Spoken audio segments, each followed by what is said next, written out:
வாக்குண்டாம் நல்ல மனமுண்டாம் மாமலராள் நோக்குண்டாம் மேனி உணங்காது பூக்கொண்டு துப்பார்த்து மேனி தும்பிக்கையான் பாதம் தப்பாமல் சார்பார். மூவித முகங்கள் போற்றி முகம் பொழி கருணை போற்றி ஏவரும் துதிக்க நின்ற ஈராது தோல் போற்றி காஞ்சி மாவடி வைக்கும் செவ்வேள் மலரடி போற்றி அண்ணான் சேவலும் மயிலும் போற்றி திருக்கை வேல் போற்றி போற்றி.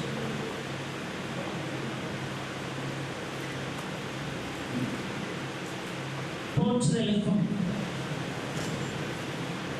மிகுந்த வணக்கத்திற்கும் பாராட்டுதலுக்கும் உரிய இந்து கல்லூரியை சார்ந்த சான்றோர் பெருமக்களே,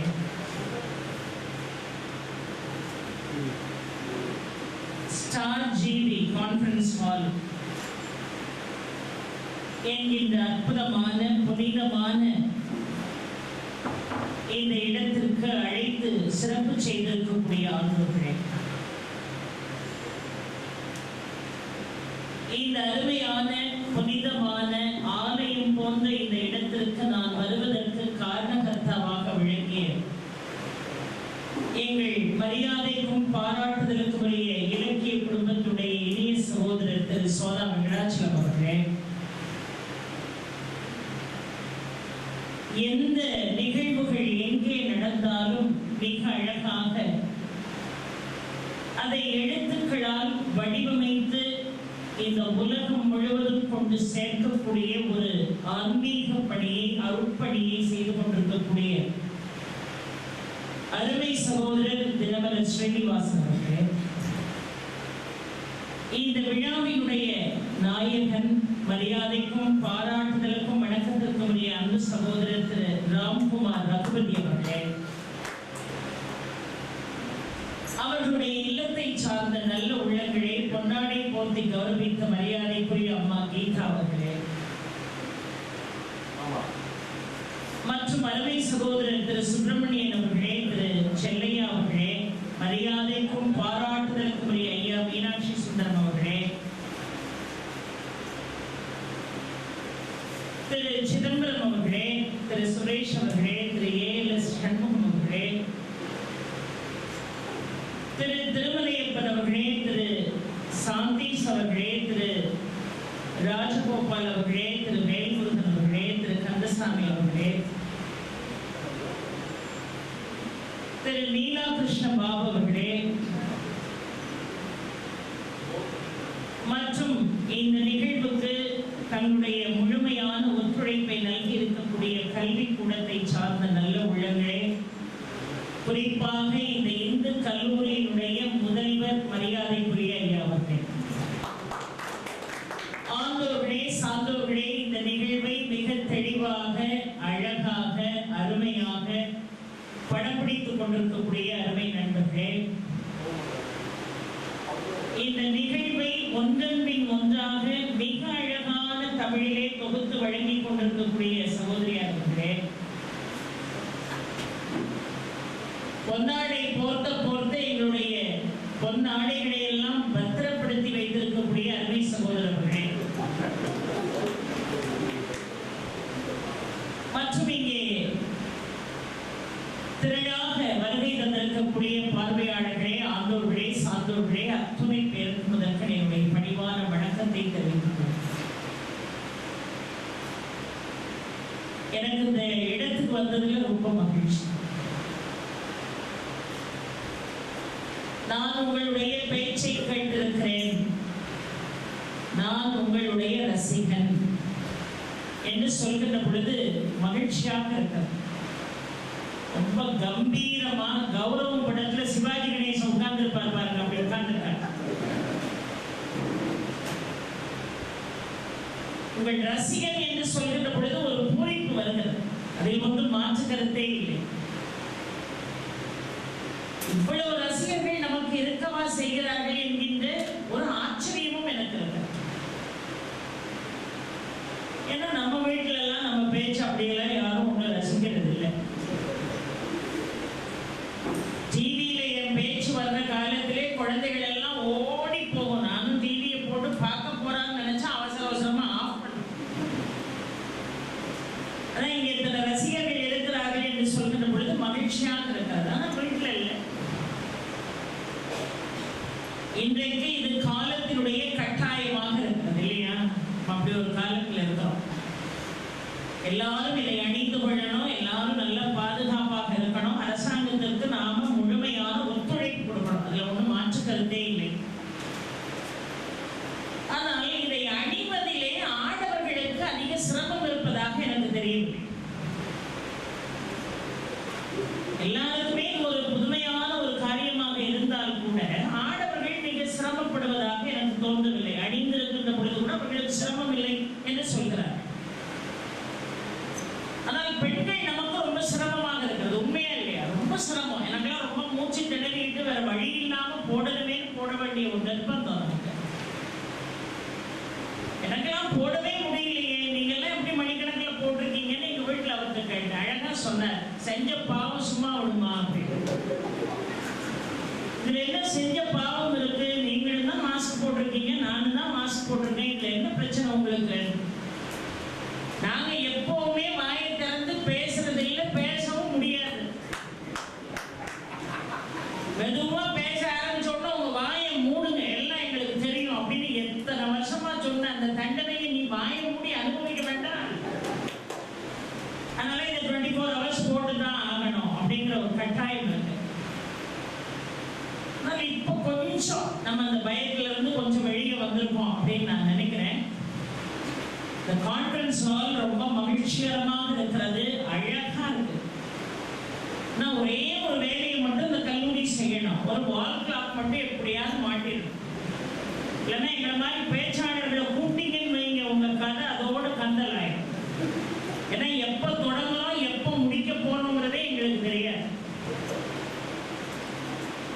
வாழ்த்துறை ஐயா பேசினாங்க, பேசி முடிச்ச உடனே அடுத்தாப்புல பேச்சாளர் பேசுவாங்க அப்படின்னு சகோதரி அறிவிச்ச உடனே ஒரு அம்மா குடும்பத்தை அப்படின்னு மேல தூக்குனாங்க. இன்னுமா உட்கார்ந்து இருக்கணும்? இதுக்கப்புறம் இந்த அம்மா எப்ப பேசி இது எப்ப முடிச்சு நம்ம எப்ப வீட்டுக்கு போக? நான் எங்க போனாலும் ஒளிமுறைவே இல்லை. ஏன்னா எனக்கு வாக்குல சனி, நினைச்சதை பேசிய பழக்கம். பின்னாடி உட்கார்ந்து இருக்காங்க, ப்ளூ கலர் சாரி, அப்படியே கண்ணை ஆகாயத்தை நோக்கி வச்சாங்க அந்த அம்மா. இப்போதைக்கு முடிக்க மாட்டாங்க போலே, இனிமேதான் பேசவே போறாங்க. அதனால அவங்க சார்பில் உங்க எல்லாருக்கிட்டையும் நான் ஒரு பர்மிஷன் கேட்டுக்கிறேன், எவ்வளவு நேரம் பேசணும் நீங்க தான் டிசைட் பண்ணி எனக்கு டைம் அவுட் காட்டணும். ஏன்னா எனக்கு தெரியாது, நான் பாட்டுக்கு என்ன செய்வேன், பேசிக்கிட்டே இருப்பேன். வீட்லையும் பேசிக்கிட்டே தான் இருக்கும், வெளியே வந்தாலும் பேசிக்கிட்டே தான் இருக்கும். ரொம்ப மகிழ்ச்சியான ஒரு தருணம் இந்த தருணம். உண்மையாகவே ரொம்ப அழகா ஆசிரியர்கள் அவர்களுக்கு இவ்வளவு மரியாதை, ஆசிரியர்களுடைய பெயரை கொண்டு ஒரு கான்ஃபரன்ஸ் ஹாலை கட்டி நீங்க இதுவரைக்கும் கேள்விப்பட்டிருக்கீங்களா? ரொம்ப யதார்த்தமா கேட்டாங்க. ஆசிரியர்களுக்கும் பட்ட பெயர் வச்சுதான் பார்த்துக்கோம். ஆனா எங்கேயாவது ஆசிரியர்கள் பெயர்ல இந்த மாதிரி ஒரு கட்டிடம் திறப்பு விழாவில் நீங்க பார்த்தது உண்டா? இந்த மாதிரி ஒரு விழாவில் நான் கலந்ததும் இல்லை. ஒரு மாணவன் ஆசிரியர்களை முன்னிறுத்தி அவர்களுடைய பெயரை கொண்டு ஒரு கட்டிடத்தை எழுப்பி அந்த கட்டிட திறப்பு விழாவிலே இந்த 30 ஆண்டுகளில் நான் பேசுவது இதுதான் முதல் முறை. ஒரு ஃபங்க்ஷன்ல கலந்துகிட்டதா எனக்கு கண்டிப்பா தெரியல. ஏதோ கட்டிட திறப்பு விழா பேச கூப்பிடுறாங்க. இன்னும் சொல்ல போனா 30 ஆண்டுகள் பேசிக்கொண்டே இருந்த இந்த வாய் 2 ஆண்டுகளாக பேசவே இல்லை. வீட்டுல பேசினேன், அது வேற விஷயம். இந்த மாதிரி மேல போட்டு ஆடியன்ஸ் முன்னாடி மைக்ல பேச முடியல. என்னுடைய எபிசோட்ஸ் எல்லாம் நிறைய பேர் எடுத்து யூடியூப்ல போடுறாங்க. நானே தனிப்பட்ட முறையில் ஆன்மீக அமுதம்னு ஒரு சேனல் ஓபன் பண்ணி ஒரு சின்ன சின்ன விஷயங்களை நம்ம பதிவு பண்ணலாம் அப்படின்னு நினைச்சா ஒரு 18 எபிசோடு தான் என்னால போட முடிஞ்சது. அதுக்கப்புறம் எனக்கு டைம் இல்லைங்கிறது வேற விஷயம், பேச்சு வரமாட்டேங்குது. பேச்சாளனுக்கு திறமைங்கிறது அவங்ககிட்ட இருக்கு மட்டும் நீங்க நினைச்சிடாதீங்க. பேச்சாளருடைய திறமை பார்வையாளர்களிடம் தான் இருக்கு. இருந்தா தானே பேசுறவனுக்கு ஒரு சுவாரஸ்யமே வரும் இல்லையா? தனியா உட்கார்ந்து பேசிக்கிட்டே இருப்பேன். எங்க வீட்டுல அவர் பேசு பேசு சீக்கிரம்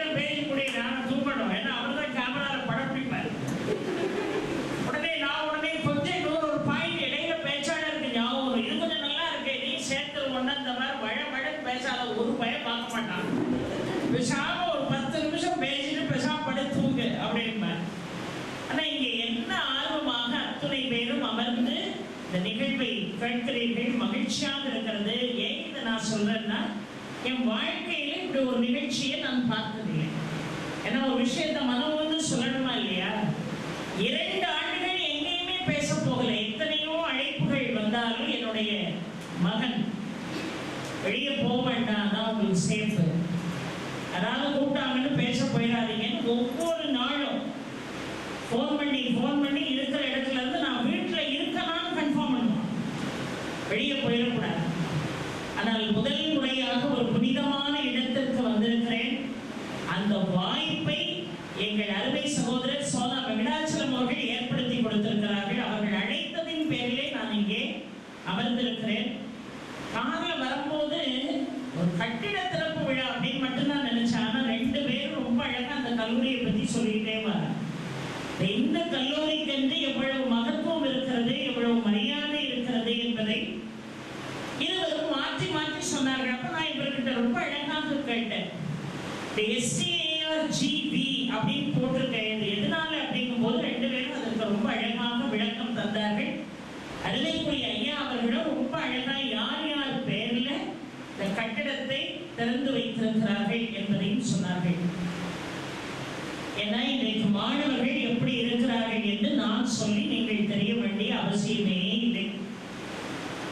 அதற்கு அடுத்த நிலை மாணவர்களுக்கும் ஆசிரியர்களுக்கும் இடையே இருக்கக்கூடிய உறவு முறை எப்படி இருக்கிறது என்பதை நான் சொல்லி நீங்கள் தெரிய வேண்டியது இல்லை. அத ஒரு வரியிலே ரொம்ப அழகா ரத்தின சுருக்கமா ஏன் சொன்னாங்க, எப்படி இருக்கு அப்படின்னு சொல்லி சொன்னாங்க. மாணவர்கள் எல்லாம் எப்படி இருந்தாங்க, ஒரு காலத்துல எவ்வளவு பயபக்தியோடு இருந்தாங்க. ஆசிரியர்கள்ட்ட கொண்டு வந்து குழந்தைகளை ஒப்படைச்சிட்டாங்கன்னா பெற்றோர்களுக்கு முழு பாரம் குறைஞ்சிடும்.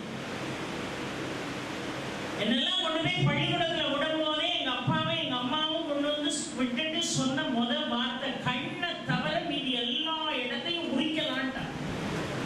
ஏன்னா நான் அவ்வளவு சேட்டை பண்ணுவேன். எங்க வீட்டுல 9வது குழந்தை நான். கண்ணை தவிர மீதி எல்லா இடத்தையும் உரிக்க நாங்க கேட்டே வரமாட்டோம். அந்த அளவுக்கு ஆசிரியர்களுக்கு உரிமை கொடுத்திருந்தார். ஆனா இன்றைக்கு அவர்களுடைய கைகள் கட்டி போடப்பட்டிருக்கிறது. கம்ப தூக்கின உடனே பயிர் சொல்லிடுவான், உள்ள புரியுதா என்ன ஒரு நாள் உணர்ச்சி வசப்பட்டு கம்ப கையில தூக்குறீங்க அப்படிங்கிறான்.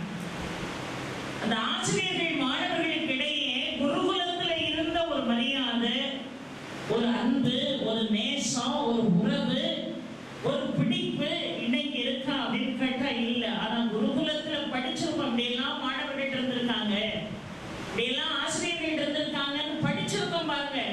அந்த காட்சியை கண்முன்னால் கொண்டு வந்து நிறுத்திய பெருமை இந்த இந்திய திருநாட்டிலே இந்த இந்து கல்லூரிக்கு மாத்திரமே இருக்கிறது. ஆச்சரியமா இருக்குது. ஆசிரியர்கள் எல்லாம் மாணவர்களை பத்தி பேசுறதும், மாணவர் ஒரு ஆசிரியரை பத்தி பேசுறதும் எவ்வளவு மகிழ்ச்சியாக இருக்கிறது தெரியுமா? சாதாரணமான காரியம் இல்லை. ஆனா இன்னைக்கெல்லாம் மாணவர்கள் எப்படி இருக்காங்க? ஒரு காலத்துல நாங்கெல்லாம் குழந்தையா இருக்கும் போது வீட்டுல ஒரு மஞ்சள் பைய கையில கொடுத்து போய் வெங்காயமும் தக்காளியும் வாங்கிட்டு மார்க்கெட்டுக்கு அனுப்புவாங்க. இந்த பையன் தூக்கிட்டு மார்க்கெட்டுக்கு வரும்போது டீச்சரும் வந்திருக்கும் காய்கறி வாங்குறதுக்கு. டீச்சரை பார்த்தோம்னா அத்துக்கிட்டு ஓடுறது, என்ன கொலையா பண்ணிட்டோம், கொள்ளையா அடிச்சிட்டோம், டீச்சர் வராங்கன்னு இருக்கிற இடம் தெரியாம ஓடி ஒழிஞ்ச காலம் ஒரு காலம். டீச்சர் மேல ஒரு பயம் கலந்த ஒரு மரியாதை ஒரு காலத்துல இருந்தது. ஆனா இன்னைக்கு எல்லாருக்கும் எஜுகேஷன் இருக்கு, எல்லாரும் என்னென்னலாமோ படிப்பு படிக்கிறோம். ஆனா படிப்பு ஏற்றல் இருக்கே தவிர அந்த கல்வி உன்னை மனிதனாக மாற்றி இருக்கிறதா என்று கேட்டால் நிச்சயமாக இல்லை. அது காரணம் என்ன? எழுத்தறிவித்தவன் இறைவன் என்று சொன்னாங்க. நீ கடவுளை நேர்ல பார்க்க முடியாது, ஆனா ஒரு கல்வியை சொல்லிக் கொடுக்கிறான் பாரு, அவன் தான் உன் கண்ணுக்கு தெரிஞ்ச இறைவன் அப்படின்னு நமக்கு சொல்லிக் கொடுத்திருக்காங்க நம்முடைய பெரியோர்கள். அவர்கள் மேல உள்ள மரியாதையை இன்னைக்கு நாம் என்ன செஞ்சிட்டோம், எழுந்துட்டோம். டீச்சரை பார்த்த உடனே காரணமே தெரியாம ஓடுன காலம் ஒரு காலம். இன்னைக்கு பஸ்ல 2 பையன் உட்கார்ந்து இருக்கான் ஒரு சீட்ல, பாடத்தில் கொடுத்த தமிழ் வாத்தியார் நின்றுட்டு வர்றாரு. ஒரு பையன் கொஞ்சம் மனசாட்சி உள்ளவன், அவன் சொல்றான், டே நம்ம வாத்தியார் நிக்கிறாருடா, நிக்கட்டும், எத்தனை நாள் நம்மளோட கிளாஸ்ல நிப்பாட்டி வச்சிருப்பாரு, அந்த மனுஷன் நின்றுட்டு வரட்டும், நீ சீட்டு மட்டும் கொடுத்துறாரு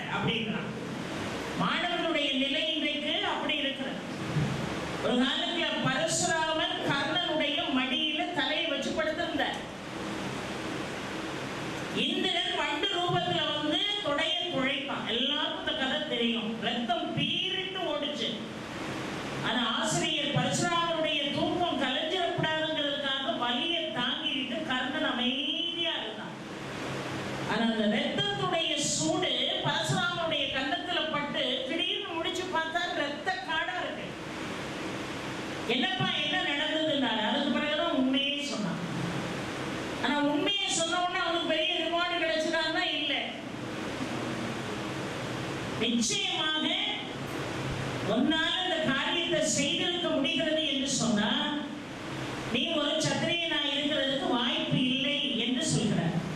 ஏன்னா சத்திரியர்களுக்கு நான் பாடம் சொல்லி கொடுக்க மாட்டேன் அப்படிங்கிறது அவருடைய எண்ணம், பரசுராமருடைய எண்ணம். நீ நிச்சயமாக சத்திரியனாக இருக்க முடியாது, நீ யாரு அப்படின்னு சொல்லி என்ன செஞ்சார் கேட்டார். கேட்டுட்டு நான் சொல்லி கொடுத்த பாடம் பூரா தக்க சமயத்துல உனக்கு மறந்து போயிடும்ட்டார். நல்லா யோசிச்சு பாருங்க. இந்து காலேஜில் நான் ஸ்டூடெண்ட், கஷ்டப்பட்டு சீட் வாங்கியிருக்கேன். வருஷம் பூரா நான் படிச்சுட்டு பரீட்சை எழுத போற நேரத்துல நம்ம செக்ரட்டரி சார் வந்து கொஸ்டின் பேப்பரையும் கொடுத்து கையில பரீட்சை எழுதுறதுக்கு ஆன்சர் பேப்பர் பிளெயின் பேப்பரையும் கையில கொடுத்து அப்பப்போ மயக்கம் வந்துடாம தண்ணி குடிச்சுக்கோங்கன்னு ஒரு பாட்டில் தண்ணியும் வச்சு ஒருவேளை எழுதலங்கிறதுக்காக பரீட்சையை பாதியில நிறுத்திட வேண்டாம் ஒரு 4-5 பேராவையும் கையில கொடுத்து பரீட்சை எழுதுங்கன்னு சொல்லிட்டு, ஆனா நான் சொல்லி கொடுத்த பாடம் பூரா உனக்கு மறந்து போயிரும்னு சொன்னா அது எவ்வளவு ஒரு கொடுமையான ஒரு காரியம். அந்த கொடுமையான காரியத்தை யார் அனுபவிச்சா? கர்ணன் அனுபவிச்சான். இவரா பாடம் சொல்லி கேட்டு வந்தான் கர்ணன். இவரா மனசுல நினைச்சுட்டார். அவருடைய உருவத்தை பார்த்தாரு. சூரிய புத்திரன் இல்லையா, பார்க்க செக்க செவேன்னு அழகா இருந்தான். அப்படி ஒரு செக்க செவேன்னு இருக்கிற ரூபத்தை 2 பேருக்கு தான் நீங்க பார்க்கலாம். ஒண்ணு கர்ணன், அவனை விட்டுட்டா நான் தான், வேற யாரும் இல்லை. இதெல்லாம் நம்பிக்கை. நாமளே நம்மளை என்ன செய்யணும்? பிரைஸ் பண்ணிக்கணும். முதல்ல நாமளை நம்ம விரும்பணும். அப்பதான் நாம மற்றவங்களை என்ன செய்ய முடியும்? விரும்ப முடியும். இவரா கற்பனை பண்ணிட்டான். அவன் அந்தணன் என்று கற்பனை பண்ணாரு. ஆனா ஒரு அந்தணனுக்கு இதை தாங்கக்கூடிய சக்தி கிடையாது. நீ சத்திரியனா போய் சொல்லி என்னிடம் கல்வி கற்றாயா? நான் சொல்லி கொடுத்த பாடங்கள் எல்லாம் உனக்கு தக்க சமயத்தில் என்ன செய்யும்? மறந்து போகும்னார். ஆக ஒரு ஆசிரியருடைய தொடையை ஒரு வண்டு மாணவனுடைய தொடையை ஒரு வண்டு துளைத்த போது கூட ஆசிரியனுடைய தூக்கம் கலைந்துவிடக் கூடாது என்பதற்காக பொறுமையாக இருந்த ஒரு கதாபாத்திரம் பாரதத்திலே உண்டு, கர்ணன். நான் இன்னைக்கு அதே மாதிரி ஒரு காட்சி நடக்கும் கற்பனை பண்ணுங்க. நான் எந்த ஆசிரியர்னு சொல்ல மாட்டேன். ஒரு ஆசிரியர் மடியில ஒரு ஆசிரியர் ஒரு மாணவனுடைய மடியில தலை வச்சு படுத்திருக்காரு. இதே மாதிரி ஒரு வண்டு வருதுன்னு வைப்போம். அந்த வண்டு அந்த துளைக்க ஆரம்பிக்குதுன்னு வைப்போம். பையன் அமைதியா இருந்தானா? இப்போ கர்ணனுக்கு மட்டும்தானா அந்த திடம் இருந்தது? இப்போ உள்ள மாணவனுக்கு அந்த திறமை இருந்தது. என்ன செஞ்சது? வண்டு துளைக்கும் அமைதியா இருந்தான். திடீர்னு அதே மாதிரி பரசுராமர் கன்னத்துல ரத்தம் பட்ட மாதிரி ஆசிரியர் கன்னத்துல ரத்தம் பட்டு விழிச்சு பார்த்தாரு. என்னப்பா இவ்வளவு ரத்தம் பீரிட்டு ஓடுது, என்னை எழுப்பியிருக்க கூடாதா? ஏன் அமைதியா இருந்த அப்படின்னு வாத்தியார் கேட்டார். அன்னைக்கு கர்ணன் சொன்ன பதில் வேற. இன்னைக்கு பையன் சொன்னா, ஒருவேளை இந்த வண்டு துளைக்கிற வேதனை தாங்கலன்னு உங்களை எழுப்புனா தப்புன்னு எந்திரிச்சு நீ பாடம் நடத்த ஆரம்பிச்சிருப்பீரு. அந்த துன்பத்துல என்னால கடக்க முடியாது, அதனாலதான் நான் அமைதியா இருந்தேங்கிறார். மாணவர்கள் எல்லாம் இன்றைக்கு இப்படி இருக்கிறார்களே. ஒவ்வொரு கல்லூரியில் பாடம் சொல்லிக் கொடுக்கக்கூடிய ஆசிரியர்களுமே ஒரு வாழ்க்கை பாடமாக இருக்கணும். நாம ஒரு முன்னுதாரணமாக இருக்கணும். இன்றைக்கெல்லாம் மாணவர்கள் தன்னுடைய நிலை மறந்து இருக்கக்கூடிய இந்த காலகட்டத்தில் எப்பேற்பட்ட உன்னதமான மாணவர்களை எல்லாம் உருவாக்கி இருக்கிறார்கள். இந்த இடத்துல இன்னைக்கெல்லாம் ஒரு பெரிய போராட்ட களமாக இருக்கிறது இல்லையா? ஒரு காலத்துல நாங்கெல்லாம் படிக்கும் போது, நீங்கெல்லாம் படிக்கும் அப்படிதான் இருந்திருப்போம். நாங்கெல்லாம் படிக்கும் போது அம்மாவுக்கு ஒரு 70 வயசு இருக்கும் போது தயவுசெய்து கற்பனை பண்ணிடுறேன். ஒரு ஃப்ளோல நான் சொல்றேன். அந்த காலத்துல ஹால் டிக்கெட் இருக்கும். ஆனா அதுல நம்ம படம் இருக்க உண்டா இல்லையா? நீங்கெல்லாம் படிக்கும் இப்படி படம் உண்டா? இல்லை. நான் படிக்கும் போதும் இல்லை. இந்த படம் இல்லை. இந்த ஹால் டிக்கெட்ல சுப்பிரமணியன் இருக்குன்னு வைங்களேன். சுப்பிரமணியன் காட்டிட்டு ஒரு பையன் என்ன செஞ்சிடலாம்? உள்ள போயிடலாம். இது நடந்துதான் கேட்கக்கூடாது. ஒரு பேச்சாளர்னா சில விஷயத்த ஒன்னா போர்வையாக்கி சொன்னார்னா ஒரு சுவாரஸ்யமா இருக்கும். ஏன்னா டீ டைம் வந்துட்டு இது எங்கம்மா நடந்தது, இதுக்கு சாத்து சொல்றேன்லாம் என்ன செய்யக்கூடாது, கேட்கக்கூடாது. நேரம் என்ன செஞ்சா? அந்த காலத்துல 5 பரீட்சை தான். Tamil, English, history, geography, science, அவ்வளவுதான். இந்த ஹிஸ்டரி ஜியாகிரபி ஒரே புத்தகத்துல இருக்கும். ரெண்டும் ஒரே ஒரு 1/5 நோட்டு தான். பாதி ஹிஸ்டரி, பாதி ஜியாகிரபி. இதோட எங்க சொம குறைஞ்சது. அதுங்கிறான் இதுங்கிறான், வாயில நுழையாத விஷயத்தெல்லாம் பேசுறான். முன்னாடி இருக்கான் என் பேரன். 3வது பிறந்த நாள் இப்பதான் கொண்டாடி இருக்கோம். பேராண்டி எப்படி இருக்க? நீங்க இருந்து ராத்திரில கனடாவுக்கு பேசுறான். ஆட்சி பேசாம போன கீழே வை, நான் இப்ப ஆன்லைன் கிளாஸ்ல இருக்கேன் அப்படின்னு. வயசு 3 தான் ஆகுது. அவள் ஆன்லைன் கிளாஸ்ல இருக்கானா. ஆனா அந்த காலத்துல எப்படி எல்லாம் 5 சப்ஜெக்ட் தான். 5 சப்ஜெக்ட் கூட உருப்படி விஷயம். இந்த 5 பாடத்தை கையில வச்சுக்கிட்டு படிக்கணும், அவ்வளவுதான். ஒரு பையன் பார்த்தான், நல்லா படிக்கிற பையன். ஐயா நல்லா சொன்னார், நல்லா சொன்னார். அந்த பஞ்சு ரொம்ப டச்சிங்கா இருந்தது. எவன்லாம் நல்லா படிக்கலையோ அவன் பூரா கட்டடம் கட்டுவான். எவன்லாம் நல்லா படிக்கிறானோ அவன் டீச்சரா, நமக்கு சொல்லிக் கொடுக்கிற டீச்சரா இருப்பான். ஆனா ரெண்டுமே இருந்தது நம்ம ஐயாட்ட. இந்த விழா நாயகன் நல்லா படிக்கவும் செஞ்சாரு, நல்ல பொறுப்போடையும் நடந்தாரு, நல்ல அருமையா என்ன செஞ்சாரு. இது ஒரு தாய்க்கே உரிய பாசம். என் மாணவன் நல்லா படிக்கிறான், அவன் நல்லா படிச்சான், திரும்ப திரும்ப சொன்னாரு பார்த்தீங்களா. ஆனா அவரு ஒப்புதல் வாக்குமூலம் கொடுத்தாரு, நான் ஒழுங்கா படிக்கலன்னு அவர் வாக்குமூலம் கொடுத்தாரு. அவர் நல்லா தான் படிச்சாரு. இது ஒரு தாய்க்கே இருக்கக்கூடிய ஒரு மனநிலை. நம்ம பிள்ளைங்க 1000 சேட்டை பண்ணாலும் தகப்பனுக்கு கொடுத்தாலும் விடுவாரு, தாய்க்கு கொடுப்படா என் பிள்ளைய மாதிரி வருவான் அப்படின்பாரு. அத மாதிரி. ஆனா எனக்கு ஒரு விஷயத்தை நான் சொல்றேன், இந்த கதையை சொல்லி முடிச்சுட்டு நான் அதை சொல்றேன். 5 பரீட்சை, ஒரு நல்லா படிக்கிற பையன், ஒரு நல்லா படிக்காத பையன்.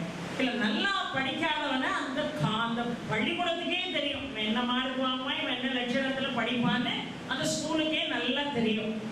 இப்ப இவன் என்ன செஞ்சான், 5 பரீட்சை எழுதினவன் 8ஆம் கிளாஸ் பையன், 4 பரீட்சை எழுதின மக்கு பையன் 7ஆம் கிளாஸ் பையன். இவன் என்ன செஞ்சான், 4 பரீட்சை எழுதிட்டான். 5ஆவது பரீட்சை ரொம்ப கஷ்டம், எனக்கு பதிலா நீ போய் எழுதுனா. அப்ப வெறும் ஹால் டிக்கெட்டை காட்டிட்டு கூட்டத்துல இவனும் உள்ள நுழைஞ்சு பரீட்சையை எழுதியாச்சு, மேத்ஸ் பரீட்சை. இப்ப ரிசல்ட் வந்தாச்சு. இந்த நல்லா படிக்காத பேப்பர் எடுத்து பார்க்காரு வாத்தியார். இங்கிலீஷ்ல 35, ஜஸ்ட் பாஸ். தமிழ்ல 42, பரவாயில்ல, மானத்தை காப்பாற்றலாம். சயின்ஸ்ல 49, 50 எதுவுமே தாண்டல. ஹிஸ்டரி ஜியாகிரபில 39, மேத்ஸ்ல மட்டும் 85 வாங்கி. ஏற்கனவே மக்கு பையன் 6, 7 எத்தனைன்னு டக்குனு கேட்டு அந்த பையனுக்கு சொல்ல தெரியாது. இது எப்படி 85 மார்க் வாங்கினான்னு நேரா பேப்பரை தூக்கிட்டு பிரின்சிபல்கிட்ட போனார். அவர் உடனே எனக்கு ஒரே சந்தேகமா தான் இருக்கு. உடனே அவரை கூட்டுங்க இவரை கூட்டுங்கன்னு ஒரு 5-6 வாத்தியார்கள் உட்கார்ந்து பேப்பரை திருப்பி பார்த்து இவனுக்கு ஒரு என்கொயரி வச்சிட வேண்டியதான் அப்படின்னு நேரம் அவங்க அப்பாவையும் உங்க அம்மாவையும் கூப்பிட்டுட்டு மத்தியானம் 2 மணிக்கு நீ பள்ளிக்கூடத்துல கேம்பஸ்ல இருக்கணும்ட்டாங்க. இவன் அவங்க அப்பா அம்மாவையும் கூப்பிட்டு வந்துட்டான். ஏற்கனவே படிக்காத பையன் இருக்கான் பாருங்க, அவன் எவ்வளவு நினைச்சு கவலைப்பட மாட்டான், ஜாலியா வருவான். அவங்க அப்பா அம்மாவை கூப்பிட்டு வந்துட்டான். வந்த உடனே வரிசையா அந்த மாதிரி பெரிய ஆட்களா உட்காந்துருக்காங்க. இவன் ஒரு மாதிரி பதறுவான்னு வாத்தியார் எதிர்பார்க்க, அவன் நல்ல ஸ்டெடியா இருக்கான். இப்போ முதல்ல ஒரு பேப்பர் எடுத்தார். பேப்பர் எடுத்து இங்கிலீஷ் பேப்பர் எடுத்து, எலே சுப்பையா இது உன் பேப்பர் தானா அப்படின்னாரு. அவன் வாங்கி பார்த்தான். ஆமா சார், வெறும் 37 வாங்கியிருக்கேன், அறிவட்ட பையன், ஒழுங்கா படிக்கிறது இல்லை நீ அப்படின்னாரு. உடனே 2வது தமிழ் பேப்பர் எடுத்தாரு. சுப்பையா உன் பேப்பர் தானா, 43 வாங்கியிருக்கேன். ஆமா சார் என் பேப்பர் தான். இதெல்லாம் நீங்க எடிட் பண்ணிடணும், இல்ல இதெல்லாம் போடக்கூடாது. 43 மார்க் அப்படின்ற உடனே இது உன் பேப்பர் தான். ஆமா சார் நான் வாங்கி பார்த்துட்டு கீழே வச்சுட்டார். 3வது சயின்ஸ் பேப்பர் எடுத்தார். இல்ல 49 வாங்கியிருக்க சுப்பையா, பரவாயில்லையே உன் பேப்பர் தானே அப்படின்னாரு. வாங்கி பார்த்தான். ஆமா சார். 4வது ஹிஸ்டரி ஜியாகிரபி பேப்பர் எடுத்து காட்டினார். 43 வாங்கியிருக்கான். ஹிஸ்டரி ஜியாகிரபி உன் பேப்பர் தானே அப்படின்னாரு. வாங்கி பார்த்தான். ஆமா சார் அப்படின்னா. இப்போ மேத்ஸ் பேப்பர் எடுத்தாரு. ஒரு வாத்தியார் இன்னொரு வாத்தியாரை பார்த்துக்கிட்டாரு. இந்த 4 பேப்பரை கேட்ட மாதிரி, ஏல சுப்பையா இது உன் பேப்பர் தானேன்னு மேத்ஸை தூக்கி காட்டுவோம். ஆமா ஆமா கப்புன்னு பிடிச்சுக்கிடணும்னு எல்லாம் கண்ணை காட்டி வச்சுட்டு, சுப்பையா இது உன் பேப்பர் தானப்பா, மேத்ஸ் 85 வாங்கியிருக்கேன் அப்படின்னு வாங்கி பார்த்துட்டு, இல்லை சார் என்ன இல்லையா. ஏன் சார் என் மேத்ஸ் பேப்பரை நீர் எங்கேயோ தொலைச்சுட்டு எவ்வளோ நல்லா எழுதுற ஒரு பயனை வச்சு நீர் பரீட்சையை எழுதிக்கிட்டு அதுக்கு 85 மார்க்கை போட்டுக்கிட்டு இது ஓ பேப்பர் தானா என்ன சார் அர்த்தம்? ஏன் தொலைச்சு போன பேப்பரை எங்க சாப்பிடணும் உண்மையில சுப்பையா விளையாடுறியாடா, இது ஓ கட்டில தான் இருக்கு. இதெல்லாம் நமக்கு சொல்லி பழைய பேச நடக்காது. இதெல்லாம் நமக்கு தெரியாது. பேப்பர் எங்க மாறிச்சு, கட்டு எங்க போச்சு, நமக்கு இதெல்லாம் தெரியாது. 85 நான் வாங்கல சார். தமிழ்ல 42, சயின்ஸ்ல 49, ஹிஸ்டரி ஜியாகிரபில 43 வாங்கினவன் திடீர்னு எப்படி மேத்ஸ்ல நான் 85 வாங்குவேன்? படிக்கிற என் பேப்பரை பூரா பழைய பரீட்சையை பூரா எடுத்து கம்பேர் பண்ணி பாருங்க, 30 தாண்டல நான் மேத்ஸ்ல. 85 எப்படி வாங்கியிருப்பேன்? இது ஏன் எவன் பேப்பரையும் எடுத்துட்டு வந்து என் பேப்பர் சரி உடப்பா மார்க் ஒரு 40 போட்டா அப்படின்னாரு. விளையாடுறீங்களா சார்? இந்த படிக்காத பையனோட ஏதாவது செஞ்சிடலாம், ஏதாவது அட்ஜஸ்ட் பண்ணிடலாம் நினைக்கிறீங்களா சார்? எந்த பரீட்சை நான் நல்லா எழுதணும் இல்லையோ சார், இந்த மேத்ஸுக்கு மட்டும் உளுந்து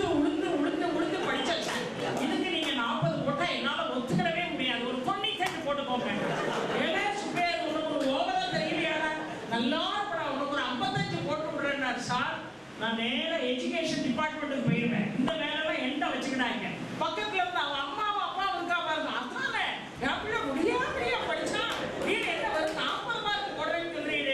சரி ஒரு 90 போடுங்க, உங்களுக்கும் வேண்டாம் எனக்கும் வேண்டாம். அப்படியெல்லாம் மாணவர் ஒரு காலத்துல இருந்திருக்கான். ஆனா எவ்வளவு அழகா ஒரு வார்த்தை சொன்னாங்க செக்ரட்டரி தெரியுமா?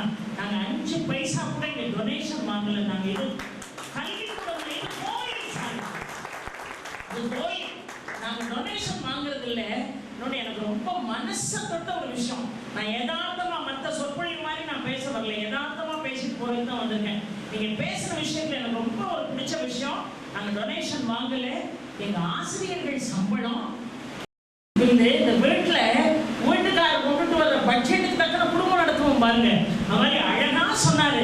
இதுக்கெல்லாம் எங்களுக்கு அது காம்பன்சேட் ஆனா போதும், பிள்ளைங்க நல்லா படிக்கணும் நாங்க நினைக்கிறோம். அது மட்டும் இல்ல, என் மனதை நெகிழ வைத்த ஒரு விஷயம் என்ன தெரியுமா? அழகாக சொன்னார், நல்லா படிக்கிற பிள்ளைங்க எப்படினாலும் படிச்சிருவான், அவனை பத்தி எங்களுக்கு கவலை இல்லை. நல்லா படிக்காத குழந்தைகளுக்கு இங்க சீட் கொடுத்து அவனை படிக்க வைக்கணும்னு சொன்னாங்க. உண்மையாகவே இதுதான் சார் வேண்டும். படிக்க முடியாத பிள்ளைகளை தேர்வெடுத்து படிக்க வைக்கணும்னு சொல்றாங்க பாருங்க, அவர்களுக்கு பேர் தான் ஆசிரியர்கள். ஆனா இன்னைக்கு நிறைய பள்ளிக்கூடத்துல பரீட்சை எழுதுங்க, என்ட்ரன்ஸ் எக்ஸாம் எழுதுங்க, 95 மார்க் எழுதுறவனுக்கு தான் வாங்குறவனுக்கு தான் சீட்டு, 98 வாங்குறவனுக்கு தான் சீட்டு, கட் ஆஃப் மார்க் 99 வாங்குறவனுக்கு தான் சீட்டுன்னா, நல்லா படிக்கிற ஒரு குழந்தைக்கு நீ ஆசிரியனா இருக்கிறது உனக்கு பெருமையா? நல்லா படிக்காத ஒரு குழந்தைக்கு ஆசிரியனா இருந்து அவனை ஒரு சிறந்த கல்வியாளராக மாற்றுவது ஒரு ஆசிரியருக்கு பெருமையா? சொல்லுங்க. ஒரு குடும்பம் இருக்கு, கணவன் இருக்காரு, மனைவி இருக்காங்க, மாமியார் இருக்காங்க, நாத்தனார் இருக்காங்க, மச்சினர் இருக்காரு, எல்லாரும் இந்த வீட்டுல இருக்காங்க, எல்லா செல்வங்களும் இருக்கு, கைக்கும் காலுக்கும் 10 வேலைக்காரங்க இருக்காங்க, 7 தலைமுறைக்கு அழிக்க முடியாத சொத்து இருக்கு, உடல் ஆரோக்கியம் இருக்கு, வலிமை இருக்கிறது, பேர் இருக்கிறது, புகழ் இருக்கிறது, பதவி இருக்கிறது, அந்தஸ்து இருக்கிறது. நான் என் குடும்பத்தின் சிறந்த மருமகள் என்று சொல்வது பெருமையா? மாமியார் சரியில்லை, மாமனார் சரியில்லை, வாய போன இடத்துல நாத்தனார் சரியில்லை, பொருளாதாரமும் சரியில்லை, ஒரு நாளைக்கு 3 வேளை சாப்பிடணும், 2 வேளை தான் சாப்பாடு கிடைக்கும், தீபாவளிக்கு ஒரு நாளைக்கு ஒரு 300 ரூபாய்க்கு ஒரு நல்ல துணி கிடைக்கும், பிள்ளைகளுக்கு வயிற்றுக்கும் வாய்ப்பும் சரியா இருக்கு, ஆனாலும் வீட்டு சத்தம் வழியே தெரியாம நான் ஒரு கௌரவமான மருமகனாக வாழ்கிறேன் என்பது பெருமையா? சொல்லுங்க. எல்லாம் இருந்து நான் வாழ்கிறேன் என்பது பெருமை இல்லை, எதுவுமே இல்லாமல் நான் வாழ்கிறேன் என்று சொல்கிறோம் பாருங்கள், அதுதான் உண்மையாகவே பெருமை. இந்த மேடையில நின்று யாருமே வந்து ஏறி வந்த ஏழியெல்லாம் திரும்பி பார்க்கறதே இல்லைங்க. அப்படி பார்க்கிற மனிதர்கள் தான் உண்மையாகவே பாராட்டுக்குரியவர்கள். ஏறி வந்த கடத்தை, ஏறி வந்த ஏழிய நடந்து வந்த கடத்தை யாரும் திரும்பி பார்க்கறது இல்லை. எனக்கு நல்ல ஞாபகம் இருக்கிறது, பல ஒற்றுமைகள் அவர்கள் பேசுகின்ற பொழுது எனக்குள்ளே இருந்தது. என்ன தெரியுமா ஒரு ஒற்றுமை? 9th நாம் படிக்கும் போது ஃபெயிலா போயிட்டேன், 2வது தான் 9th திருப்பி படிச்சு பாஸ் ஆனேன். ஆனா அவர் படிக்காம ஃபெயிலா போனேன்னு ஒப்புதல் கொடுத்தாரு. உங்க எல்லாருக்கும் ஞாபகம் இருக்குல்ல? ஆனா நான் நல்லா படிப்பேன். அவருக்கு இங்கிலீஷ் வராது, எனக்கு கணக்கு வராது. நான் 9th 2 வருஷம் இதெல்லாம் எடிட் பண்ணிடணும், புரிஞ்சுதா இல்லையா? இதெல்லாம் வந்தது பையங்க பிச்சிருவா பிச்சு. நான் 9th 2 வருஷம், ஏன்னா எனக்கு ஜாண்டிஸ் வந்து எக்ஸாம் எழுத போற நேரம் ஜாண்டிஸ் வந்து ஒரு 3 months என்ன ஸ்கூலுக்கே எங்க வீட்டுல அனுப்பல. பரவாயில்ல நீங்க ரீடூட் கொடுங்க, பழையபடி என் பொண்ணு 9th படிப்பான்ட்டானே எங்க அப்பா. அதனால 9th 2 வருஷம் படித்தோம். ஆனா ஒரே ஒரு வித்தியாசம், அவருக்கு இங்கிலீஷ் வரல. நான் இங்கிலீஷ்ல அப்பவுமே அருமையா குழந்தை கட்டுவாங்க. இப்ப இங்கிலீஷ்ல பேசுற கூட்டத்தில் யாராவது தெரிஞ்சிருச்சு தப்புன்னு சொல்லப்படாது, திடீர்னு பேச வர. எனக்கு வராத ஒரு சப்ஜெக்ட் உண்டுன்னா மேத்ஸ். இப்பவும் ராமாயணம் படிப்பேன், பாரதம் படிப்பேன், சிலப்பதிகாரம் படிப்பேன். எந்த ராத்திரில நீங்க எழுப்பி கேட்டாலும் என்னால பாடல்களை சொல்ல முடியும். ஆனா அப்படி யாராவது ஒருத்தர் கூட்டத்துல 18, 27 எத்தனைன்னு கேட்டீங்கன்னு வைங்க, மொத்தத்துல 10 மொத்தம் 20 விரல் தான் இருக்குது. எண்ணி முடிக்க ஒரு 1/2 மணி நேரம் ஆகும். பரவாயில்லன்னா நான் சொல்றேன்.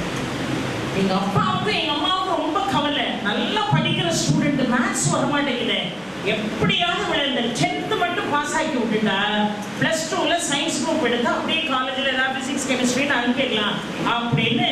எனக்கு பள்ளிக்கூடத்துலேயும் ரொம்ப கோஆப்ரேஷன். டீச்சர்ஸ்லாம் என்ன பண்ணுவாங்கன்னா, நீ இங்கிலீஷ் கிளாஸுக்கு வர வேண்டாம், நீ தமிழ் கிளாஸுக்கு வர வேண்டாம், அதெல்லாம் நீ பாஸ் ஆயிடுவேன். அந்த பீரியட்ல மேத்ஸ் டீச்சர் ஃப்ரீயா இருந்தாங்கன்னா கொண்டு போய் என்ன ஸ்டாஃப் ரூம்ல விட்டுருவாங்க, விட்டு நீ மேத்ஸ் படிங்க அப்படிம்பாங்க. டீச்சர் ஆனால் பாவம், எங்க மேத்ஸ் டீச்சர் பேர் வீரலட்சுமின்னு பேர், அதுக்கு இருந்த வீரமெல்லாம் போச்சு.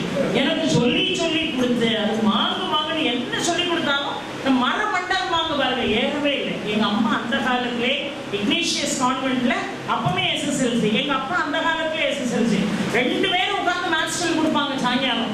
அந்த நேரம் ஞாபகம் இருக்கும். ஒரு 10 நிமிஷம் கழிச்சு கேட்டா எனக்கு தெரியாது.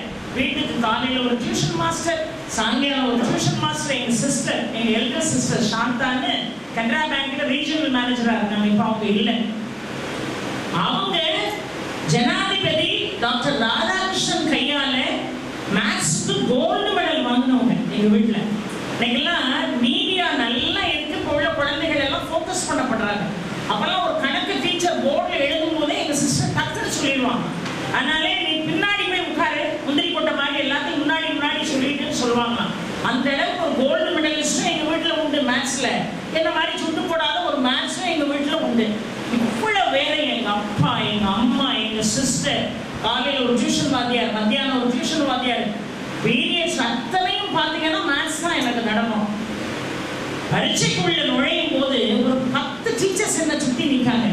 எப்படியாவது 10th பாஸ் ஆகிடணும், ஒரு மேத்ஸ் மட்டும் வரமாட்டேங்க. ஆனால் ஒரே ஒரு விஷயம், உனக்கு தெரியுதோ தெரியலையோ எல்லா கொஸ்டினையும் எழுதி ஒரு கோடாவது போட்டு வச்சிரு. ஏன்னா அப்பெல்லாம் கொஸ்டின் பேப்பர்ல தப்பா வந்துச்சுன்னா அதுக்கு மார்க் முழு மார்க் விழுந்துடும் அப்படின்னு எல்லாம் சொல்லி என்னை தேர்த்தி அனுப்பிட்டாங்க. நான் வேண்டாம், தெய்வம் இல்லை, நேராக போய் பரீட்சை எழுதிட்டு வெளியே வந்த உடனே இதே 10 டீச்சர்ஸ் என் ஃப்ரெண்ட்ஸ் எல்லாரும் சூழ்ந்துக்கிட்டு, அப்படி இந்த கணக்கு எழுதிட்டியா, இது எழுதினியா, இதுக்கு என்ன போட்ட, இதுக்கு என்ன ஆன்சர் வந்துச்சு அப்படின்னு கேட்ட உடனே எங்க மேத்ஸ் டீச்சர், கடவுள் நம்ம கூட இருக்கான் அப்படின்னாங்க.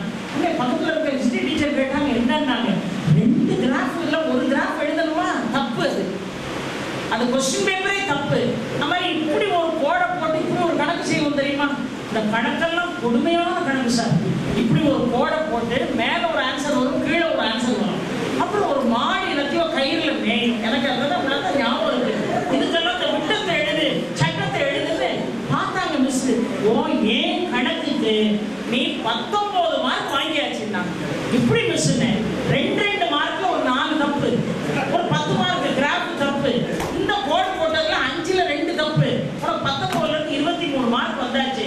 நீ ஜஸ்ட் பாஸ் 35, 23 வந்தா கூட மீதி எவ்வளவு? இப்ப கூட நீங்க தான் கணக்க சொல்லணும். அதுல ஒரு 7, இதுல ஒரு 5, 12 நல்லா தெரியும்ல. 12 மார்க் தான் நீ வாங்கணும். நாங்க வீட்டுக்கு வந்தோம், பண்ணாத பிரேயர் கிடையாது எங்க வீட்டுல. எல்லாம் ரிசல்ட்டும் வந்தது. நீங்க என்ன சாதாரணமா நினைச்சீங்களா? என்ன ரிசல்ட் வந்தது. அப்போ மேத்ஸுக்கு மட்டும்தான் சென்டம் போடுவாங்க, இந்த மாதிரி எல்லாத்துக்கும் சென்டம் கிடையாது. முன்னாடியே சார் எல்லாம் நல்லா பேப்பர் பக்கம் பக்கமா எழுதினாலே அவர் திருத்தவர் நினைச்சாதான் 50 மார்க் போடுவார், 55 மார்க் போடுவார். இவ்வளவு கஷ்டப்பட்டு காலையில டியூஷன், சாயங்காலம் டியூஷன், எல்லா கிளாஸஸ்லையும் மேத்ஸ், எங்க அம்மா டியூஷன், அப்பா டியூஷன், அக்கா டியூஷன், இத்தனையும் சொல்லி கொடுத்து நான் என்னமோ ஜஸ்ட் பாஸ் வாங்கியிருப்பேன் நீங்க கற்பனை பண்றீங்க. அதுதான் இல்லை. 10th என்னுடைய மேத்ஸ் மார்க் 100க்கு 97 என்பதை நீங்கள் மறந்து விடவும் வேண்டாம், நம்பவும் வேண்டாம். நம்பணும்னு அவசியம் இல்லை. வெறும் 44 மார்க். இல்ல நான் யாரையும் அனுப்பல. அந்த காலத்துல நம்ம எல்லாருக்கும் நல்லா தெரியும். 4 5-6 கொஸ்டின் தப்பா வந்ததுனால மேத்ஸ்ல என்னுடைய பேப்பர் 44. நானே இங்கிலீஷ்ல வீக்கு, நான் மேத்ஸ்ல வீக்கு. ஆனா இன்றைக்கு உலகம் முழுவதும் அவரை பாராட்டுகிறது என்று சொன்னால் தன்னுடைய பணி மாத்திரம் அல்ல, தன்னுடைய கல்வி மாத்திரம் அல்ல, கொடுக்க வேண்டும் என்கின்ற ஈகை சிந்தனையும் சேர்த்திருந்த காரணத்தினால் இன்றைக்கு உலகம் அவரை பாராட்டி கொண்டிருக்கிறது. எனக்கு ஒரு கடவுள் நிறைய பேருக்கு நிறைய சந்தர்ப்பம் கொடுப்பார். இப்போ மேத்ஸ் இப்படி போய் தத்தின் தெரிவிக்கணும் போட்டு காலேஜுக்கு போயிட்டேன். அங்கே எனக்கு ஜுவாலஜி +2 படிக்கும்போது ஜுவாலஜியில் எலியை கொண்டு வந்து வைப்பாங்க, தவளையை கொண்டு வந்து வச்சு இதை ஆராய்ச்சி பண்ணுங்க. என் பேர் வாசுகி, எனக்கு அடுத்த பிள்ளை பேர் வள்ளி. நான் எப்பவுமே அந்த முதல்ல இருந்து தானே தவளையை கொடுத்துட்டு வருவாங்க. ஒரு தவளையை எடுத்து டீச்சருக்கு தெரியாம ஜன்னல் வழியா வெளியே வீசியிருப்பேன். 50 தவளை தான் சொல்லியிருப்பாங்க. கரெக்டா வாசுகி வரும்போது தவளை இருக்காது. சரி வள்ளிகிட்ட கொடு அப்படின்ட்டுருவாங்க. ஒரு நாள் மிஸ் யோசித்தாங்க, என்னடா எப்போ பார்த்தாலும் ஒரு தவளை குறையுது, நல்லா படிக்கிற பிள்ளை கையில வந்து தவளையை வாங்கி என் கையில கொடுத்து நீ பண்ணு அப்படின்னாங்க. டீச்சர் காலில் விழாக்குறையா விழுந்தேன். அப்பவும் டீச்சர்ஸ் எல்லாம் என்ன தேத்தி எப்படியாவது +2 முடிச்சது, கொஞ்சம் மனசை தேத்திட்டோம் அப்படியே +2 முடிச்சு காலேஜுக்கு மட்டும் சத்தியமா நான் வந்து இந்த எளிய தவளையெல்லாம் தொடமாட்டேன்னு வேற வழி இல்லாம எங்க சிஸ்டர் நல்லா தெரியும், எல்லாருக்கும் நல்லா தெரியும், இளம்பரை மணிமாறன் அவர்கள். அவங்க ஏபிசியில இங்கிலீஷ் டிபார்ட்மெண்ட்ல ஹெச்ஓடியா அவங்க இருக்காங்க. எங்க வீட்டுல கொண்டு போய் அந்த காலேஜ்ல எனக்கு இங்கிலீஷ் டிபார்ட்மெண்ட்ல சீட் கிடைக்கி கொண்டு போய் சேர்க்காங்க. நான் எங்க அப்பா அம்மா காலில் 1 மணி நேரமா விழுந்து கிடந்தேன். என்னை எங்கேயாவது தூக்கு மேடைக்கு கூட அனுப்புங்க, அவங்க வேலை செய்யற காலேஜுக்கு மட்டும் என்ன அனுப்பாங்க.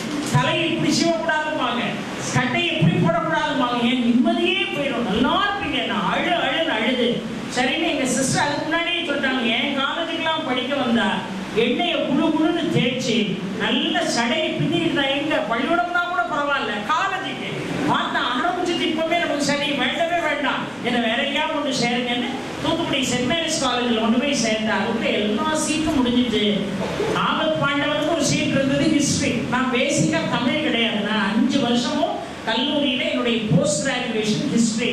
அதுக்கப்புறம் இதே நெல்லையில லா காலேஜில் படித்தேன். இதெல்லாம் உங்களுக்கு தேவையாமான்னு கேட்கல, லா காலேஜில் படித்தேன். இதெல்லாம் முடிஞ்சு லாயரா இருக்கனா இல்லை. எந்த ஜாதகம் வந்தாலும் என் ஜாதகத்தை பார்த்துட்டு அம்மா உங்க பாப்பா பெரிய ஜட்ஜ் ஆயிரும் அப்படிம்பாங்க. கடைசி வரைக்கும் ஜட்ஜே ஆகல. எங்க அப்பாட்ட ஒரு நாள் கேட்டேன், என்னப்பா ஜட்ஜ் ஆயிடுவேன்னு எல்லாரும் சொன்னாங்க, நான் ஒரு குமஸ்தாவா கூட ஆகலையே.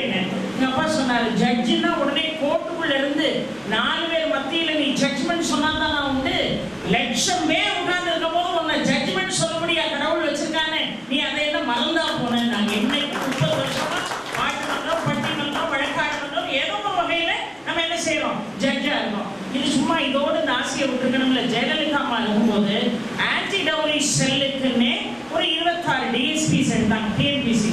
அந்த எக்ஸாம் விழுந்து படிச்சு 16th ரேங்க் வந்தேன். 16th ரேங்க் வந்து எனக்கு நேரா பின்னாடி உள்ள பையனுக்கு கஸ்டம்ஸ்ல கிடைச்சிருச்சு, எனக்கு டிஎஸ்பி கிடைக்குது அது டிஎன்பிசியில். நான் அப்பா அம்மாட்ட சொல்றேன், நான் கஸ்டம்ஸுக்கு போறேன், நீ டிஎஸ்பிக்கு போ, அப்படி மியூச்சுவலாக மாற்றிக்கிடலாம். அந்த நேரம் ஒரு இது இருந்தது. எங்கள் வீட்டில் சொல்றாங்க, இங்க பாரு நீ ரொம்ப ஸ்ட்ரைட் ஃபார்வர்டான ஆளு, போலீஸ் உத்தியோகம் உனக்கு சரி வராது, இது எல்லாத்துக்கும் வழங்கி போகணும், சில விஷயங்களை நீக்கி போக்காதான் டீல் பண்ணணும், எடுத்தேன் கவிழ்த்தேன்னா நீ 4 நாள் கூட அந்த பதவியில் இருக்க மாட்டேன், வேண்டாம்னு நான் ட்ரைனிங் போறதுக்கு 10 நிமிஷத்துக்கு முன்னாடி எங்க எல்டர் பிரதர் நீ போக வேண்டான்ட்டார். ஆக டிஎஸ்பி வேலை கிடைச்சோம், போறதுக்கு வாய்ப்பு என்பது இல்லை, ஒன்றும் இல்லை. நகரியில ஹோம் அஃபேர்ஸ்ல எக்ஸாம் எழுதி ஹோம் அஃபேர்ஸ் டிபார்ட்மெண்ட்டுக்கு நகரியில எனக்கு வேலை தூக்கி போட்டாங்க. நகரி இப்போ ஆந்திரா பார்டர். எங்க வீட்டில் நான் கடைசி பிள்ளை. எங்க அப்பா சொல்லிட்டார், நான் உயிரே விட்டுருவேன். நகரிக்கெல்லாம் அந்த காலத்துல ஒரு 30 வருஷத்துக்கு முன்னாடி நீங்க யோசிச்சு பாருங்க, இந்த இடத்துல சென்னைக்கு கூட ஒத்தியில போக முடியாது, நகரியெல்லாம் போகவே வேண்டாம், அப்படி ஒரு வேலையே வேண்டாம், பேசாம வீட்டில் இருந்துட்டாங்க. அந்த சந்தர்ப்பம் கையை விட்டு போயிட்டு. ஆனா ஒரு சில நாள் உட்கார்ந்து நான் யோசிச்சு பார்ப்பேன். ஐயா சொன்னாங்களே முருகன் சன்னிதானத்தில் அம்மா பேசும்போது எல்லாரையும் கட்டி போட்ட மாதிரி இருக்கும், என் வாழ்க்கை எனக்கு முருகன் போட்ட பிச்சை, முருகன் போட்ட பிச்சை என் வாழ்க்கை. ஒரு நாள் உட்கார்ந்து என்ன இவ்வளவு வேலை கிடைக்கும், ரேடியோ ஸ்டேஷன்ல வேலை கிடைச்சது மெட்ராஸ்ல, ஜாயின் பண்ண முடியல. இவ்வளவு சந்தர்ப்பங்கள் வாழ்க்கையில மனுஷனுக்கு ஒரு சந்தர்ப்பம் தான் வரும், நமக்கு 1000 சந்தர்ப்பம் வந்து ஏதோ ஒரு சூழல்ல அது நம்ம கையை விட்டு போகுது. நாம என்னவாக போகிறோம் என்று யோசித்து பார்த்தால் என் முருகன் எனக்கு கொடுத்த மிகப்பெரிய ஒரு வாழ்க்கை. நீ 100 பேர் இல்ல, 1000 பேர் இல்ல, 1,00,000 பேர் முன்னாடி உட்கார்ந்து நீ பிரசங்கம் பண்ணணும். இந்த பிறவியில உன்னுக்கு நான் கொடுத்த மிகப்பெரிய கொடுப்பேன் அதுதான். ஏன் இதை நான் சொல்றேன்னா, நாங்க 3 வேளை பட்டினி இருந்தோம், சாப்பாட்டுக்கே எங்களுக்கு வழி கிடையாதுன்னு சொன்னாங்களே. ஐயா கூட இன்னைக்கு கார்ல வரும்போது சீனிவாசன் சார் ஒரு இடத்துல நிற்கிறார், நான் அவரை பிக்கப் பண்ணுவேன்னு என்னுடைய பழைய சிவப்பு வண்டியை எதிர்பார்த்துட்டே நிற்கிறார். அம்மா ஒரு ரெட் கலர் கார்ல வருவாங்க. கார்ல ஏறி உட்கார்ந்த உடனே அண்ணாச்சி சொல்றாங்க, நிறைய கார் இருக்கு, அதுல ரெட் கலர் என்ன பச்சை கலர் என்ன, அவங்க எந்த வண்டியில வராங்கன்னே நமக்கு தெரியாது, இன்னைக்கு ஒயிட் கார் வந்துருக்குன்னு சொன்னாங்க.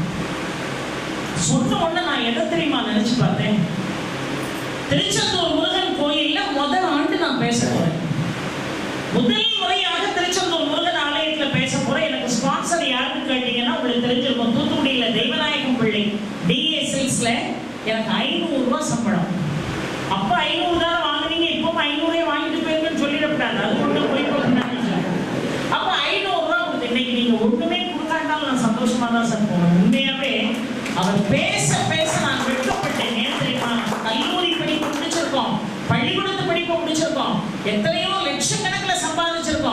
நம்முடைய தேவைகள் எவ்வளவோ பூர்த்தி செஞ்சிருக்கோம். நாம படிச்ச பள்ளிக்கூடத்துக்கு ஒரு ஃபேன் கூட இதுவரைக்கும் வாங்கி கொடுக்கலையே, நமக்கெல்லாம் மேடையில பேசுறதுக்கு தகுதி இருக்கலாம் நான் யோசித்தேன். நம்ம பேச பேச நான் அதைத்தான் உட்கார்ந்து யோசிச்சுட்டு இருந்தேன். அண்ணாச்சி ரொம்ப அழகா சொன்னாங்க, அவர் செய்யக்கூடிய கைங்கரியம் உங்க எல்லாருக்குமே ஒரு இன்ஸ்பிரேஷனா இருக்கணும். இன்னைக்கெல்லாம் வெட்ட கைக்கு சுண்ணாம்பு கொடுக்க மாட்டேங்கிறோம், எச்சி கைக்கு காக்கா காட்ட மாட்டேங்கிறோம். என்ன உட்படதான் சொல்றேன், வாழ்க்கையில எதையாவது ஒண்ணு சாதிக்கணும். அந்த சாதனையை அவர் செஞ்சிருக்காரு. ஏன் நான் இதை சொல்றேன்னா, 500 ரூபா அப்ப எனக்கு பேமெண்ட். பஸ்ல தூத்துக்குடியில இருந்து ஏறணும். தூத்துக்குடியில இருந்து பஸ்ல ஏறணும், நல்லா கவனிக்கணும். நீங்க பழைய பஸ் ஸ்டாண்ட்ல இருந்து பஸ் போகணும். அதுவே நீங்க காமராஜ் காலேஜ் கிட்ட இருந்து ஏறினீங்கன்னா 5 ரூபா, 3 ரூபாய் 5 ரூபாய் போற. அப்ப கூட 3 ரூபாய் எதுக்கு கொடுக்கணும்? நடந்தே காமராஜ் காலேஜ் ஸ்டாப்ல போய் நின்று அந்த பஸ்ல ஏறி பஸ் ஸ்டாண்ட்ல இறங்கின உடனே அந்த ஆபீஸ் பாய் வடிவேல்னு ஒரு பையன் உண்டு, அவன் நேரா பஸ் ஸ்டாப்ல நிற்பான். நின்றுட்டு, அம்மா உங்களை பூவெல்லாம் வாங்கி வச்சுட்டேன், வந்து நீங்க லேசா ரெஃப்ரெஷ் பண்ணிட்டு மேடை ஏறுங்க. அப்பதான் டைமுக்கு மேடைக்கு போகணும். 5 மணிக்கு 5 மணிக்கு ஸ்டேஜில் இருக்கணும், 6 மணிக்கு 6 மணிக்கு இருக்கணும். அப்படி போய் முதல்ல முருகன்கிட்ட பேசுறேன். நான் முருகன்கிட்ட நான் சொல்றேன், மனுஷான்கிட்ட பேசுற மாதிரி தான் நல்ல கடவுள்கிட்ட பேசுவேன். எனக்கு இதுக்கு தகுதி இருக்கான்னு தெரியலப்பா, நீ என்னை எதுக்காக எடுத்து கொண்டு வந்து இங்க உட்கார வச்சிருக்கன்னு எனக்கு புரியல. ஆண்டு இத்தனை பேர் உட்கார்ந்து இருக்காங்க, எனக்கு பேச ரொம்ப பயமா இருக்கு. நீ தான் எனக்குள்ள இருந்து பேசணும், நீ தான் எனக்குள்ள இருந்து பேசணும். எனக்கு அப்பெல்லாம் சப்ஜெக்ட்ஸ்லாம் ரொம்ப நாலேஜ் உண்டுலாம் நான் சொல்ல மாட்டேன். நீ தான் எனக்குள்ள இருந்து எதையாவது கரெக்டா நான் கொடுத்த தலைப்பு தக்கல என்ன பேச வைக்கணும்பா அப்படின்னு அந்த ஸ்டேஜில் உட்கார்ந்துட்டு அடுத்த ஆண்டு 2 வருஷம் கூட ஆகல, முருகன் எனக்கு ஒரு கார் வாங்க வசதி வருது. பஸ்ல தான் நான் வருவேன், பல வருஷமா பஸ்ல வந்திருக்கேன். அந்த சன்னிதானத்தில் பேசின பிறகு எனக்கு ஒரு காரு, அந்த கார்ல தான் நான் எல்லா இடமும் பயணத்துக்கு போவேன், பக்கத்துல இருக்கிற இடம்லாம். அதே மாதிரி திருச்செந்தூருக்கு அந்த காரை எடுத்துட்டு வரேன். 6 மணிக்கு நீங்க 6:10 போனாலும் உங்க ஸ்பான்சர் உங்களுக்கு பேச விடுறாரோ இல்லையோ, மற்ற ஸ்பான்சர்ஸ் பேச விட மாட்டாங்க. நான் எங்க டைம்ல 10 மினிட்ஸ் எடுக்க முடியாதுன்னுவாங்க. சரி, திருச்செந்தூருக்கு நான் வந்துட்டு இருக்கேன் என் கார்ல. எங்க டிரைவர் கேர்லெஸ்ஸா ஒரு கல்லுல ஏற்றி ஆயில் டேங்க் ஒழுக ஆரம்பிச்சு. கரெக்டா 20 நிமிஷம் தான் இருக்கு நான் பேசணும் ஸ்டேஜில். 20 நிமிஷம் தான் இருக்கு. கடவுள் எங்க இருக்காங்களா நம்ம கேட்கவே கூடாது. ஏதோ ஒரு ரூபத்துல கடவுள் நமக்கு துணையா இருப்பான். ஐயோ 20 நிமிஷம் தான் இருக்கு. திருச்செந்தூர் ஆலயத்துல பேசுறது எவ்வளவு பெரிய வாய்ப்பு, எவ்வளவு போட்டி, எவ்வளவு பொறாமைகள். அதையெல்லாம் தாண்டி நமக்கு ஒரு வாய்ப்பு கிடைச்சிருக்கேன். அந்த வாய்ப்பு நம்ம கையை விட்டு போயிடும் போல கண்ணீர் மல்க நடு ரோட்ல நிக்க ஒரு கார் அப்படி போயிட்டு திருப்பி ரிட்டர்ன் ஆகி என் பக்கத்துல வந்து நிற்குது. யார் இந்த ஆபத் பாண்டவன் பார்த்தா அண்ணாச்சி சோனா வெங்கடாச்சலம் அவர்களுடைய கார். அவங்க ஏதோ முக்கியமான ஒரு வேலைக்கு தூத்துக்குடிக்கு போறாங்க. கார் வந்து நின்று, என்னம்மா இங்க நிக்கீங்கன்னாங்க. என்னாச்சு, நான் ஒரு 20 மினிட்ஸ்ல மேடையில் இருக்கணும், என் கார் இந்த மாதிரி ஆயிட்டு, அதனால நான் என்ன செய்ய தெரியாம தவிக்கிறேன். ரொம்ப முக்கியமான ஒரு விஷயமா போறாங்க தூத்துக்குடிக்கு. பரவாயில்ல நீங்க கார்ல ஏறுங்க. என்னாச்சு, நீங்க உங்க வேலை இருக்கு, பரவாயில்ல ஏறுங்கன்னு சொல்லி அன்னைக்கு அந்த கார்ல என்னை ஏற்றி கொண்டு கரெக்டா 5:55 திருச்செந்தூர் கோயில் வாசல்ல கொண்டு வந்து விட்டாங்க. அதுக்கு பிறகு 30 ஆண்டுகள் அந்த ஆலயத்துல ஆவணி திருவிழா, சஷ்டி திருவிழா, மாசி திருவிழாவிலே நான் பேசுகிறேன். திருச்செந்தூர்ல அம்மா பேச்ச கேட்டோம்னு சொல்லும் போது 2 பேரை மனசுல நினைப்பேன் முருகனுக்கு அடுத்தார் போல. ஒன்று, எனக்கு 500 ரூபாய் ஸ்பான்சர் பண்ண DA தெய்வநாயகம் அவர்கள். இன்னொன்னு, என்ன டைமுக்கு கொண்டு கார்ல இறக்கி விட்ட என்னுடைய உடன்பிறவார் சகோதரர் சோனா வெங்கடாச்சலம் அவர்கள். எல்லாத்துக்கும் இறைவனுடைய ஒரு குடுப்பனை வேணும். அந்த குடுப்பனை அவருக்கு நிரம்ப இருக்கிறது. காரணம், அவர் இந்த அளவுக்கு உயர்ந்து தான் படித்த கல்லூரிக்கு ஒரு மிகப்பெரிய கைங்கரியத்தை செய்ய வேண்டும் என்கின்ற அவருடைய ஈகை குணம் அவரை மென்மேலும் உயர்த்தும். அவர்கள் குடும்பத்தில் இருக்கக்கூடிய உறவினர்களையும் மென்மேலும் உயர்த்தும். பல்லாண்டு பல கோடி 100,000 ஆண்டு அந்த குடும்பம் வாழணும். எல்லாத்துக்கும் மேலாக ஒரு விஷயம் சொல்றேன்.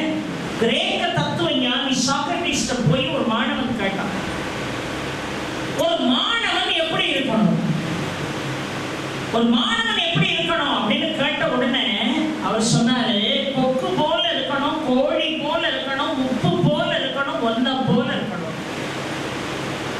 கொக்கு போல இருக்கணும், கோழி போல இருக்கணும், உப்பு போல இருக்கணும், ஒன்ன போல இருக்கணுமா? என்ன எனக்கு ஒன்றும் புரியலையே. நான் மாணவன், ஒரு மாணவன் கொக்கு மாதிரி இருக்கணும்பா, ஒத்த காலில் நிற்கும் மீனை பிடிக்கிற வரைக்கும். ஃபுல் கான்சென்ட்ரேஷன் ஒரே இடத்துல இருக்கும் அந்த கொக்குக்கு.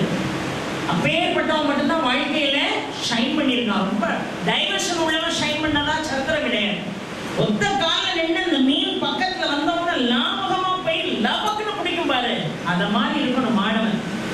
எதையோ கற்பூர புத்தி கொண்டு உடனடியாக அதை கைகொள்ள வேண்டும். கொக்கு போல இருக்கணும், சரி கோழி போல இருக்கணும்னு சொன்னீங்க. கோழி குப்பையை கிளறும், அது நல்லதும் இருக்கும் கெட்டதும் இருக்கும். ஆனா அதுக்கு தேவையான தானியங்களை மட்டும் அதுல இருந்து என்ன செய்யும், பிறக்கும். அது மாதிரி நம்மளை சுற்றி நல்ல விஷயங்களும் இருக்கும், நம்மளை சுற்றி கெட்ட விஷயங்களும் இருக்கும், சேரும் இருக்கும், சகதியும் இருக்கும், குப்பையும் இருக்கும்.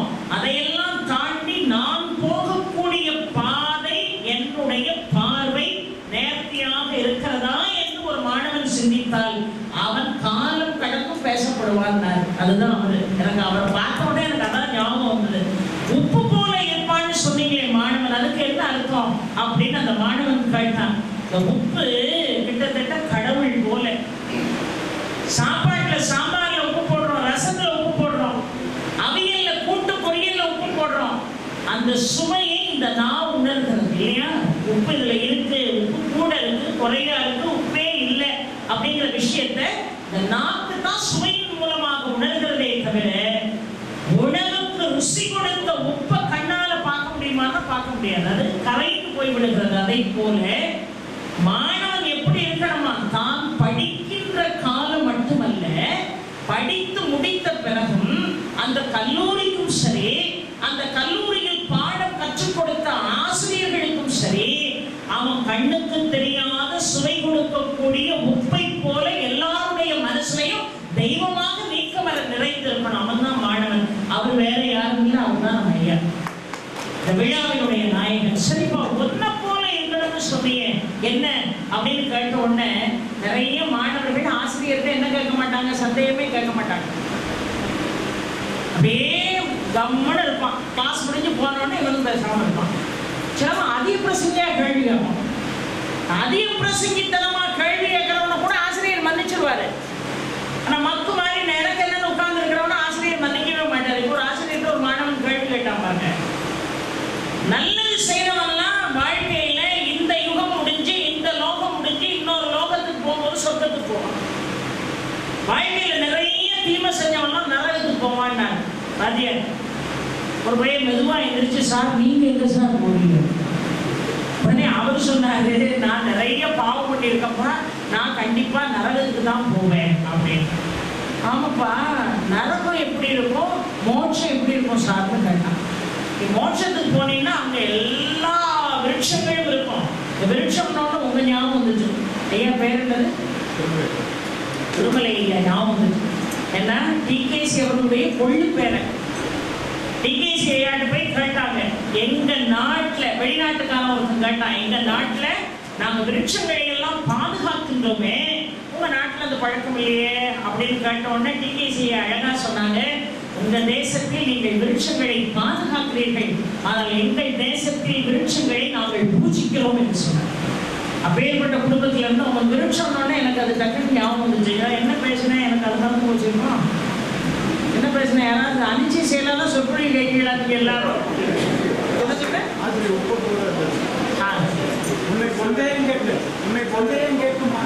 சந்தேகம். அதுக்குதான் அவரு இன்னும் ஆசிரியர் எல்லா மாணவர் மனசுலயும் இடம் பிடிச்சிருக்காரு. சந்தேகம் கேட்கணும். ஆசிரியர்களும் கேட்டான், சொர்க்கத்துக்கு எவன் போவான், நரகத்துக்கு எவன் போவான்? நல்லது செஞ்சவங்க கூட சொர்க்கத்துக்கு போவான், தீமை செஞ்சவங்களாம் நரகத்துக்கு போவான். சார் எங்க நீங்க போவீங்க? நான் நரகத்துக்கு தான் போவேன். நரகத்துல என்ன நடக்கும்னு அடுத்தாங்க பெரிய சட்டி வச்சு அதுல எண்ணெய் கிடந்து கொதிச்சுக்கிட்டு இருக்கும், உளுந்த மாவை எடுத்து போடுற மாதிரி நம்மளை தூக்கி உள்ள போடணும். அப்போ சொர்க்கத்துல என்ன நடக்கும்னா நிறைய கனி கொடுக்கக்கூடிய விருட்சங்கள் எங்க பார்த்தாலும் இருக்கும். அங்க எல்லா நல்லவர்களும் இருப்பாங்க. அந்த இடத்துல உட்கார்ந்து நம்ம நல்ல விஷயங்கள் எல்லாம் பகிர்ந்து பேசுவோம். இதுதான் சொர்க்கத்துக்கும் நரகத்துக்கும் உள்ள வித்தியாசம். நாமெல்லாம் இப்போதைக்கு போக மாட்டோம். வாசல்ல ஆடு மேய்ச்சிக்கிட்டு இருந்த ஒரு குழந்தை சொன்னான், நான் போனா போவேன். உடனே மாணவர்களுக்கெல்லாம் கோவம் வந்துட்டு, என்ன நாம தான் போகலாம், பள்ளிக்கூடத்துக்குள்ள வந்து படிக்கிற தகுதியும் உனக்கு இல்லை, பாடத்தில் கொடுக்குற ஆசிரியரே போக மாட்டேன்னு சொல்றாரு, பாடம் படிக்கிற மாணவர்கள் நாங்களே போவோம்னு சொல்லல, நீ எப்படி போறேன்னு சொல்ற அப்படின்ன உடனே வாத்தியாருக்கு இப்ப சந்தேகம் வந்துட்டேப்பா, நீ எப்படிப்பா போவேன்? ஆமா சார், நான் போனா போவேன். என்னப்பா நிஜமா சொல்றேன். ஆமா, நான் என்னை விட்டு போனால் போவேன். ஏன்னா இது சாதாரணமான காலேஜ் இல்லை, தாய்மானவர காலேஜ். நான் என்கின்ற அகந்தை என்னை விட்டு போனா நான் சொர்க்கத்துக்கு போவேன். அதனாலதான் தாய்மான சுவாமிகள் எழுதினார், நான் எனும் ஓரகந்தை எவர்க்கும் வந்து நலிந்தவுடன் சகமாயை நானாவாகி தான் வந்து தொடர்வித்தால் வளரும் துன்ப சாகரத்தின் பெருமை அவர் சாத்தவல்லார். எல்லா கேள்விகள் சாக்ரட்டிஸ் அந்த மாணவன் கேட்ட அத்தனை கேள்விகளுக்கும் பொருத்தமானவராக மரியாதைக்கும் பாராட்டுதலுக்கும் ஐயா ராம்குமார் அவர்கள் இங்கே இருக்கிறார். உடனே ஒன்று சொல்லி நான் நிறைவு செய்யறேன். கொடுக்கிற எல்லாரும் சந்தோஷமா கொடுக்குறோமா? கொடையை சார்ந்த விஷயம் தானே இன்னைக்கு அவர் செஞ்சிருக்கிற காரியம். எல்லாருக்கிட்டையும் காசு இருக்கு. அன்னைக்கு சுவாமிகள் சொல்கிறார், வயிறு கதிர் வடிவேலோனை வாழ்த்தி வரைஞர்க்கென்றும் நொய்யில் பிழவழவேனும் பகிர்மென்கள். யாருக்கா கொடுத்துட்டு சாப்பிடுப்பா, அதான் அந்த காலத்துல பழக்கம். அதிதிகளுக்கு கொடுக்காம யாரும் சாப்பிட மாட்டாங்க. நீங்க அந்த பழக்கமே மாறி போச்சு. எங்க வீட்டுக்கு தினமும், நான் வீட்டுல இருக்கேன்ல இப்ப 2 வருஷமா, தினமும் பாத்தீங்கன்னா 12:30 மணிக்கு ஒரு ஆள் யாசகம் கேட்டு வருவேன். எப்ப சமையல் ஆயிரும், சாப்பாடு கொடுப்பேன். ரெகுலரா நடக்கு. 2 வருஷமா நான் வீட்டுல இருக்கிறதுனால கொடுப்பேன். ஒரு வாரத்துக்கு முன்னாடி வந்தேன், நேத்து ஒரு குழம்பு கொடுத்தியது என்னம்மா? புளிக்குழம்பு. புளிக்குழம்பு வேறதான் புளிக்குழம்பு. அது புளியும் இல்ல உப்பும் இல்ல, குழம்பா வச்சிருக்க குழம்பு. நீ மேலே மைக்கு கொடுத்தா பேசாமட்டு போதுமா, ஒரு புளிப்பா பண்ணி தரல அப்படின்னா எனக்குதான் பொறுமை போய் சாப்பாடு கொடுக்குறோம். ஒரு நாள் கூட பாக்கி இல்லாம அவர் கொடுக்காம நம்ம சாப்பிட்டதே இல்லை. என் குழம்ப கூட சொல்றாரு அப்படின்ட்டு. ஏன் நான் சாம்பார் கொடுக்கும்போது நல்லா தானே இருந்தது, ரசம் நல்லா தானே இருந்தது. ஒரு நாள் ஏதாவது உடம்பு சரியில்லாம இருந்திருப்போம், புளி குழம்பு கொஞ்சம் முன்ன பின்ன இருந்திருப்போம். இருந்தாலும் புளி குழம்ப நான் எனக்குன்னு ஆத்திரம் வந்தது. நாளைக்கெல்லாம் இங்க சாப்பாட்டுக்கு வந்தீரு தொலைச்சுட்டு தொலைச்சி அப்படின்னு காலில் வந்துட்டாருமா, தயவுச்சே பண்ணிச்சிருக்கம்மா. நானா இதை சொல்லலாமா? உங்க வீட்டுக்காரர் தான் அந்த திருக்கோடியில் இருக்க கையில ஒரு 100 ரூபாயை கொடுத்து என்னால சொல்ல முடியல. நீ எப்படியாவது என் புஜாதி காதுல போட்டுன்னு சொன்னாருமா. இதைத்தான் நான் செஞ்சேன், என்ன தப்பா நினைச்சுக்கிறாங்க. இந்த காலத்துலலாம் ஒரு அதிதிக்கு கொடுக்காம யாரும் சாப்பிட மாட்டோம். அன்னைக்கு சுவாமிகள் சொல்றாரு, ஒருத்தனுக்கு சாப்பாடு கொடுத்துட்டு தான் நீ சாப்பிடணும். ஏதோ ஒரு வகையில தானம் இருக்கணும். அவர் கல்விக்கு தானம் கொடுக்காரு, கல்விக்கு தானம் கொடுக்காரு. சில பேர் பூமி தானம் கொடுக்காங்க, சில பேர் சொர்ண தானம் கொடுக்குறோம், சில பேர் எத்தனையோ வஸ்திரங்களை தானமாக கொடுக்குறோம். ஒரு வஸ்திரத்தை தானமா கொடுத்தா என்ன தெரியுமா புண்ணியம்? இப்போ இந்த ஆடையை, இந்த மாஸ்க், இதை நெய்றதுக்கு எத்தனை நூல் இழை தேவைப்பட்டிருக்குமோ அத்தனை நூல் இழை, அத்தனை எண்ணிக்கை அளவுக்கு அந்த குடும்பம் விருத்தியாகும். போடுறோம், சாப்பாடு போடுறோம், அன்னதானம், எத்தனை பருக்கை ஒரு பசித்தவனுடைய வயிற்றுக்குள்ள போகுதோ அத்தனை எண்ணிக்கை அளவுக்கு அந்த குடும்பம் விருத்தியாகும். இப்போ இவ்வளவு பெரிய கான்ஃபரன்ஸ் ஹால் இந்த கல்விக்காக நீங்க கட்டி கொடுத்துருக்கீங்களே, இது காலாகாலமாக நிமிர்ந்து நிற்போம். ஏன்னா எழுதுகோலை கொடுப்பவனோ இதை போல எழுதுவதற்கு புத்தகங்களை இல்ல நோட்டுகளை வாங்கி தானம் பண்றவனுக்கே 21 தலைமுறைகளுக்கு புண்ணியம் வந்து சேரும் என்று நம்முடைய சமயம் சொல்கிறது என்று சொன்னால், அதற்கு அடிச்சுவடியாக இருக்கக்கூடிய, அஸ்திவாரமாக இருக்கக்கூடிய இந்த கல்வி கூடத்தை எழுப்புவதற்கு எவ்வளவு பெரிய ஒரு புண்ணியம் கிடைக்கும். யோசித்து பாருங்கள். சத்தியமா சொல்றேன், நீங்க என்ன வேணும் உங்களுக்கு ஐயாவுக்கு? சகோதரியா 7 ஜென்மத்துக்கு 21 தலைமுறை உங்கள் குடும்பம் நீண்ட ஆயுள், நிறை செல்வம், ஐஸ்வர்யம், மங்களம், மகிழ்ச்சி, மனநிறைவு, சகல சௌபாகியம் பெற்று பல்லாண்டு பல்லாண்டு வாழும். எல்லாரும் இருக்காரு சார். ஒரே ஒரு விஷயம், வாழ்க்கையில நிறைய துன்பங்களை அனுபவிப்பவர்கள் உண்டு. ஒரே ஒரு விஷயத்துலதான் கொடுக்கிறவனுக்கும் இன்பம், வாங்குறவனுக்கும் இன்பம். நல்லா யோசிப்பாங்க. சில இடத்துல சில விஷயம் உங்களுக்கு இன்பமா இருக்கும், உங்களுக்கு இன்பமா இருக்கிற அதே விஷயம் எனக்கு துன்பமா இருக்கும். உங்களுக்கு துன்பமா இருக்கிற விஷயம் எனக்கு இன்பமா இருக்கும். ஒண்ணும் இல்லை, ஒரு வீட்டுக்கு சாப்பிட போறோம். உள்ள நுழைஞ்ச உடனே வார்த்தை அந்த காலத்துல சொல்லுவாங்க, டைம் ஆச்சுன்னா என்ன கொஞ்சம் சொல்லிருங்க, நான் பாட்டுக்கு பேசி வேற 2 வருஷம் ஆகுதா, மைக் வேற கிடைச்சிருக்கா, நான் பாட்டு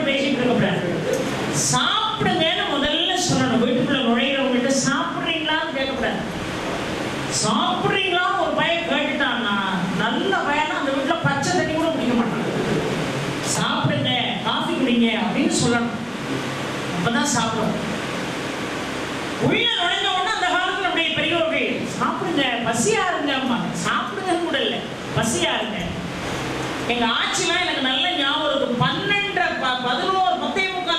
மணி வரைக்கும் சோத்துல தண்ணி ஊத்த மாட்டான். ஆட்சி சோத்துல தண்ணி ஊத்தலையா? அதெல்லாம் விறகுல வச்சு எரிச்சதுல அந்த காலத்துல சாப்பாடெல்லாம். இந்த மாதிரி குக்கரா 3 விசில் விடுது, நம்ம தலையெழுத்து. சில வீட்டுல பொம்மநாட்டிகள் எல்லாம் வீட்டுக்காரரை கூப்பிட்டு 2 விசில் வந்துட்டு காய்கறி வாங்க போறேன், 3ஆவது விசில் வந்தோடனே சோத்தை இறக்கி வைங்கன்ட்டு அது போயிருது. இவன் வேலைக்கு போறவன் நின்று பார்ப்பான், இவன் கிட்ட 2 விசிலுக்கு மேல 3ஆவது விசில் வராது. இவனே ஒரு விசில் அடிச்சு இறக்கி வச்சுட்டு அவன் பாட்டு போயிடுவான். சோறு வெந்தாலும் சரி, சோறு வேகாட்டாலும் சரி. அந்த காலத்துல விறகடுப்புல நிதானமா சாப்பாடு என்ன செய்யும், நல்லா நெண்ணு வேகும். அதெல்லாம் விறகடுப்புல பொங்கின சோறுலாம் அவ்வளவு சீக்கிரம் கெட்டு போகாது. ஏன் நீ தண்ணியை ஊற்றிட்டு பேசாம படுக்க வேண்டியதானே, வாப்படுங்க. ஏன்னா அப்ப ஆட்சி கதை சொல்லுவா. அவன் முன்னாடியில படுத்துட்டு கதை கேட்கணும். வாச்சின்னு கூப்பிட்டோம்னு வைங்களேன், இது பஸ் போதான்னு பார்ப்பல, அதுக்கப்புறம் படுப்போம் அப்படின்பா. ஏன் பஸ்ஸுக்கும் சோத்துல தண்ணி ஊற்றுறதுக்கு என்ன சம்பந்தம்னு கேட்டேன். கடைசி நேரம் கிராமத்துல இருந்து யாராவது அந்த பஸ்ல வந்தா சாப்பாடு கொடுத்த பிறகு தண்ணி ஊற்றிக்கிறாங்க. அதையும் தாண்டி சாப்பாடுல தண்ணி ஊற்றிட்டு போய் படுத்து பஸ்ல கடைசி பஸ்ல வந்து இறங்கினவன் எங்கனையா வர வழியில சொந்தக்காரனை பார்த்து பேசி வந்தான்னு வைங்க, அப்ப கூட 11:30 மணிக்கு மனம் போனது இல்லை. பொங்கை காலை கழுவிட்டு தூக்கத்தை சாக்ரிஃபைஸ் பண்ணிட்டு ஒரு கும்பா நிறைய கஞ்சை ஊற்றி கொஞ்சம் சுண்ட குழம்பு வச்சு வீட்டில் எப்பவும் ஊறுகாய், அந்த ஊறுகாயில அள்ளி வச்சு முதல்ல பசியாருங்க, அப்புறம் பேசலாம் அந்த விஷயத்தான். நீங்க மனசாட்சியை கை வச்சு சொல்லுங்க. ஐயா மாதிரி பல லட்சம் ரூபாய்க்கு கட்டணம் கட்டி கொடுக்க வேண்டாம், ஒருத்தருக்கு 2 இட்லி கொடுக்கமா, நம்ம ஒரு டம்ளர் காஃபியை வாங்கி கொடுக்கமா, ஒண்ணு வேண்டாம் சார், குடிக்க தண்ணி கொடுக்கமா. தண்ணி பாட்டில் இப்படியே வச்சுக்கிட்டு வருவோம். என்னவா 16 ரூபாயா? அவன் செத்துமா, உயிரே போயிருமே தாகத்துல. அவன் உயிர் முக்கியமா, அவன் 16 ரூபா முக்கியமா? கொஞ்சம் தண்ணி கொடுக்கணும் அப்படின்னு கேட்டா, வெளியூருக்கு பயணம் பண்ண வர்றவங்களுக்கு தண்ணி கொண்டுட்டு வரணுங்கிற அறிவு இருக்கணும் அப்படின்ட்டு இருக்கணும். நீ கொடுத்தாருன்னா கொடுக்காட்டாருன்னு ஒரு சிங்கிள் காஃபி, ஒரு சிங்கிள் டீ ஒருத்தருக்கு வாங்கி கொடுக்க மனசுல 4 இட்லிக்கு உனக்கு கடவுள் வழி கொடுத்துருக்கானா, 2 இட்லி யாருக்கா தானமா கூட. நீ காப்படி அரிசி சாப்பிடுவே, ஒரு பிடி அரிசி சாதம் யாரோ ஒரு பசிச்சவனுக்கு போடணும் உலையில. காலம் முழுவதும் தானிய சேதமே அந்த குடும்பத்துக்கு வராது. இப்பெல்லாம் அப்படியா இருக்கிறோம். யாருக்கு இன்பம் யாருக்கு துன்பம் பாருங்க. உள்ள நுழைஞ்ச உடனே வாங்க நீங்க வந்த வரவு நல்வரவும் வாங்க பெரியவர்கள்.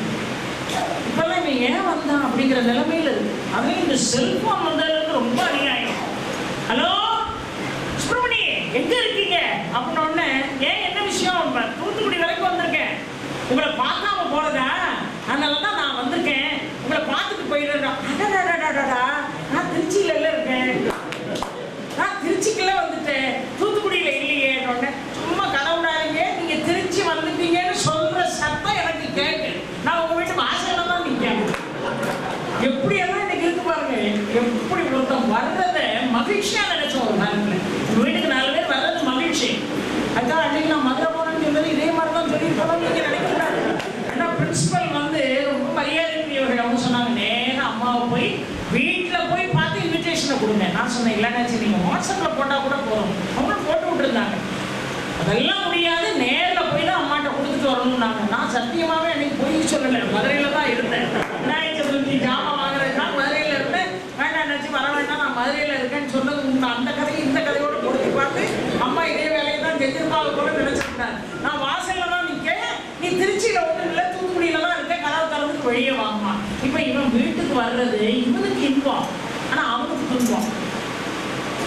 சாப்பிடுங்கன்னு சொல்ல மாட்டேங்கிறேன். நீங்க நிறைய பேர் உள்ள நுழைஞ்ச உடனே அப்பதான் சாப்பாடு எடுத்து புருஷன் முன்னாடி உட்கார்ந்துருப்பாங்க, அப்புறம் உள்ள நுழைவான்.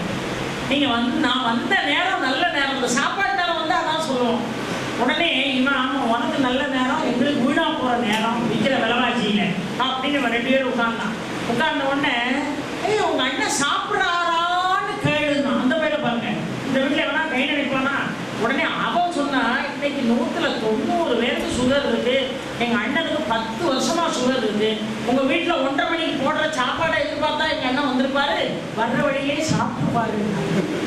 இனிமே சாப்பிட்டா பெரிய கேவலமாயிரும். உடனே அவன் சொன்னா, சும்மா இருந்துச்சு, உன் வீட்டை திருநெல்வேலியில வச்சுக்கிட்டு நான் பாட்டு கடையில சாப்பிட்டா 4 பேர் என்ன பார்த்தா என்ன நினைக்க மாட்டான்,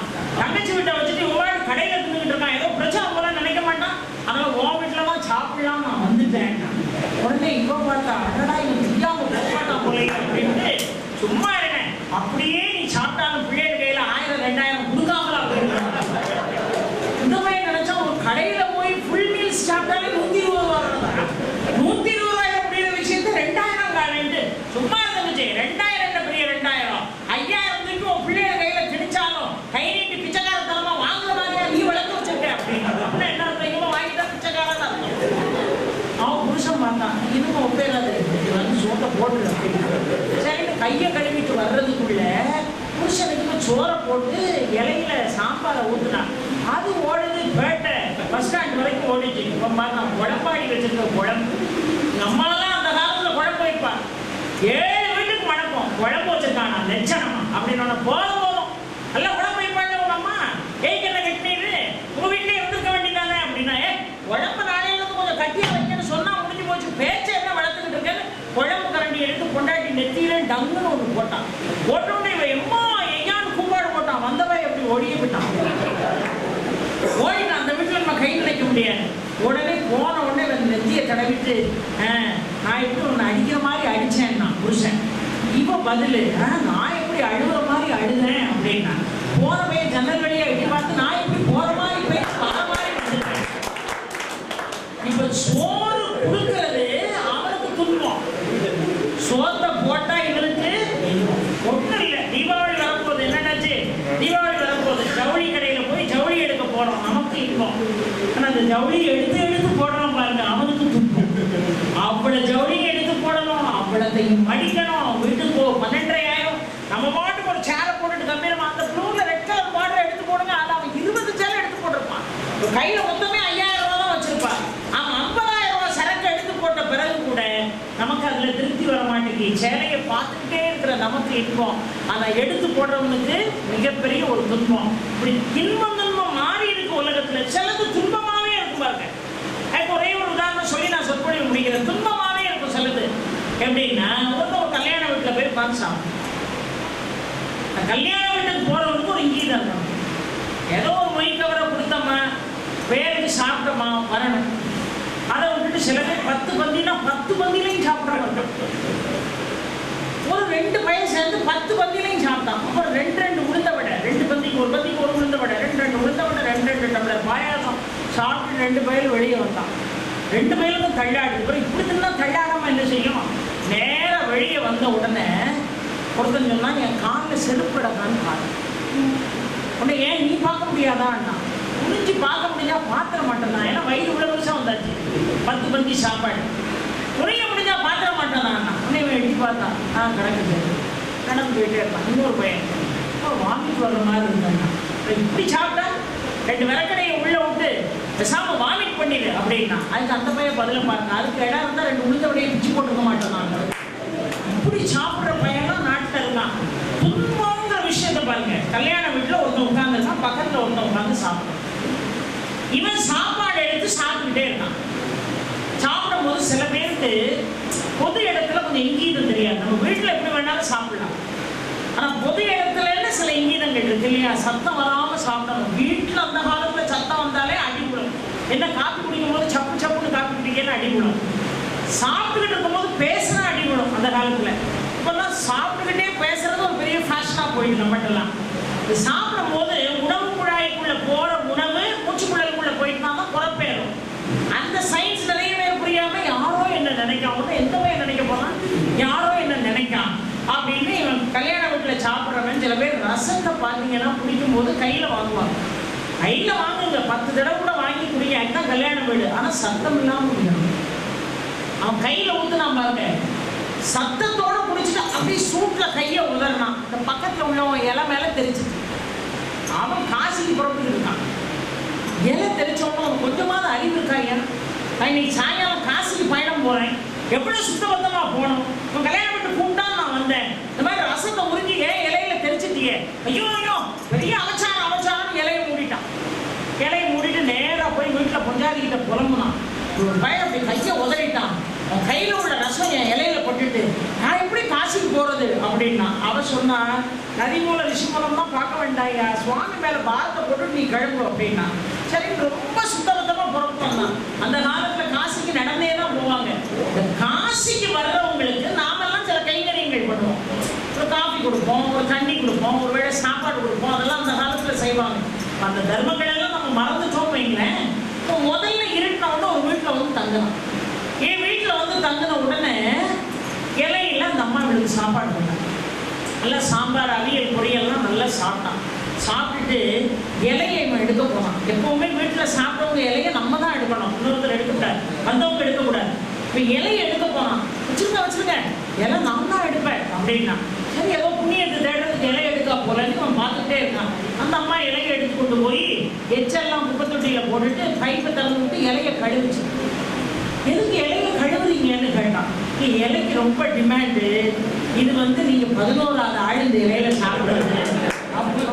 அடப்பாவி, இவ்வளவு நாள் ரசத்தை உதர்ந்ததுக்கு அந்த பையத்தை சண்டையை போட்டு வந்தோம், இவன் 11வது ஆளானா இந்த இலையில சாப்பிட்டதுன்னு ஐயோ அவச்சாரம் அவச்சாரம்ட்டு நேரம் தலைகறிக்க போயிட்டே இருக்கான். காசு யாத்திரை இன்னொரு வீடு வந்துச்சு, அந்த வீட்டுல போய் ராத்திரி தஞ்சமா புகுந்தான். இந்த அம்மா சாப்பிடுங்க, சாப்பிடுறேன், ஆனா ஒரே ஒரு கண்டிஷன், இலையில மட்டும் சாப்பிடணும். உடனே அப்போ எதுல சாப்பிடுங்க? தட்டு. தட்டு தான். அப்போ சுத்தமான பாத்திரம், வீட்டில்லாத பாத்திரம் எது? மண்ணு. ஒரு மண் சட்டி இருக்கு, அதுல சாப்பிட்றீங்களா? அதுல சாப்பிட்றேன். சரின்னு மண் சட்டியில நல்லா சாம்பாரை உருட்டி வச்சு அந்த அம்மா கொண்டு வந்து கொடுத்தா நல்ல திவ்யமா சாப்பிட்டுட்டு நேரம் அந்த மண் சட்டியை தூக்கிட்டு போனான் பைப் கிட்ட கழுவுறதுக்கு. போனவன் தொப்புன்னு கீழே போட்டு உடைச்சான். அந்த அம்மா உள்ள வேலை எதையா வேலை பார்த்துக்கிட்டு இருக்கா. அந்த அம்மா கையில ஒப்படைக்காம டவார்ந்த கை தவறி கீழே விழுந்த உடனே அங்க ஒரு கிழவி வெத்தலை அடிச்சுக்கிட்டு இருந்தவ சொன்னாட, படுவாவி பையல, எங்க வீட்டுக்காரர் ஞாபகார்த்தமா இந்த சட்டியை பல வருஷமா வச்சிருக்கேன், அவர் இதுலதான்டா எச்சிட்டு போவாரு, அந்த ஞாபகார்த்தமா நான் வச்சிருந்தா நீ வாட்டுக்கு இதை கொண்டு போய் உடைச்சிட்டியேன்னு. அடப்பாவே, அவச்சாரம் அவச்சாரம் அப்படின்னு நேரம் தலைதறிக்க ஓடுனான். இன்னொரு வீட்டுல போய் தஞ்சம் மூடினான். அந்த வீட்டுல சாப்பிடுங்க. அந்த மாதிரி தெளிவா சொன்னான், இலையில சாப்பிட மாட்டேன், எந்த பாத்திரத்திலையும் சாப்பிட மாட்டேன் அப்படின்னா. எப்படி சாப்பிட்றதுன்னு அந்த அம்மா, நீங்க உருட்டி கொடுங்க நான் சாப்பிட்றேன் அப்படின்னா.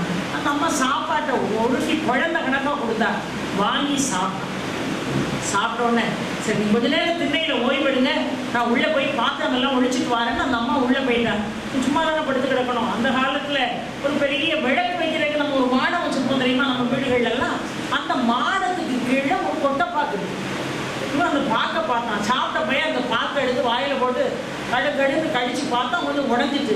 இந்த சத்தம் கேட்டு உள்ள இருந்து அவன் வந்துட்டான், சோறு போட்டவன் வந்து, இந்த பாக்கையா உடைச்சிட்டீங்க, பரவாயில்லையே, எவ்வளவு ஸ்ட்ராங்கா இருக்கும் உங்க பல்லு, நானும் இதை 15 நாளா உடைச்சு பார்க்க வாயில போட்டு கொஞ்சம் கூட உடையலன்னா.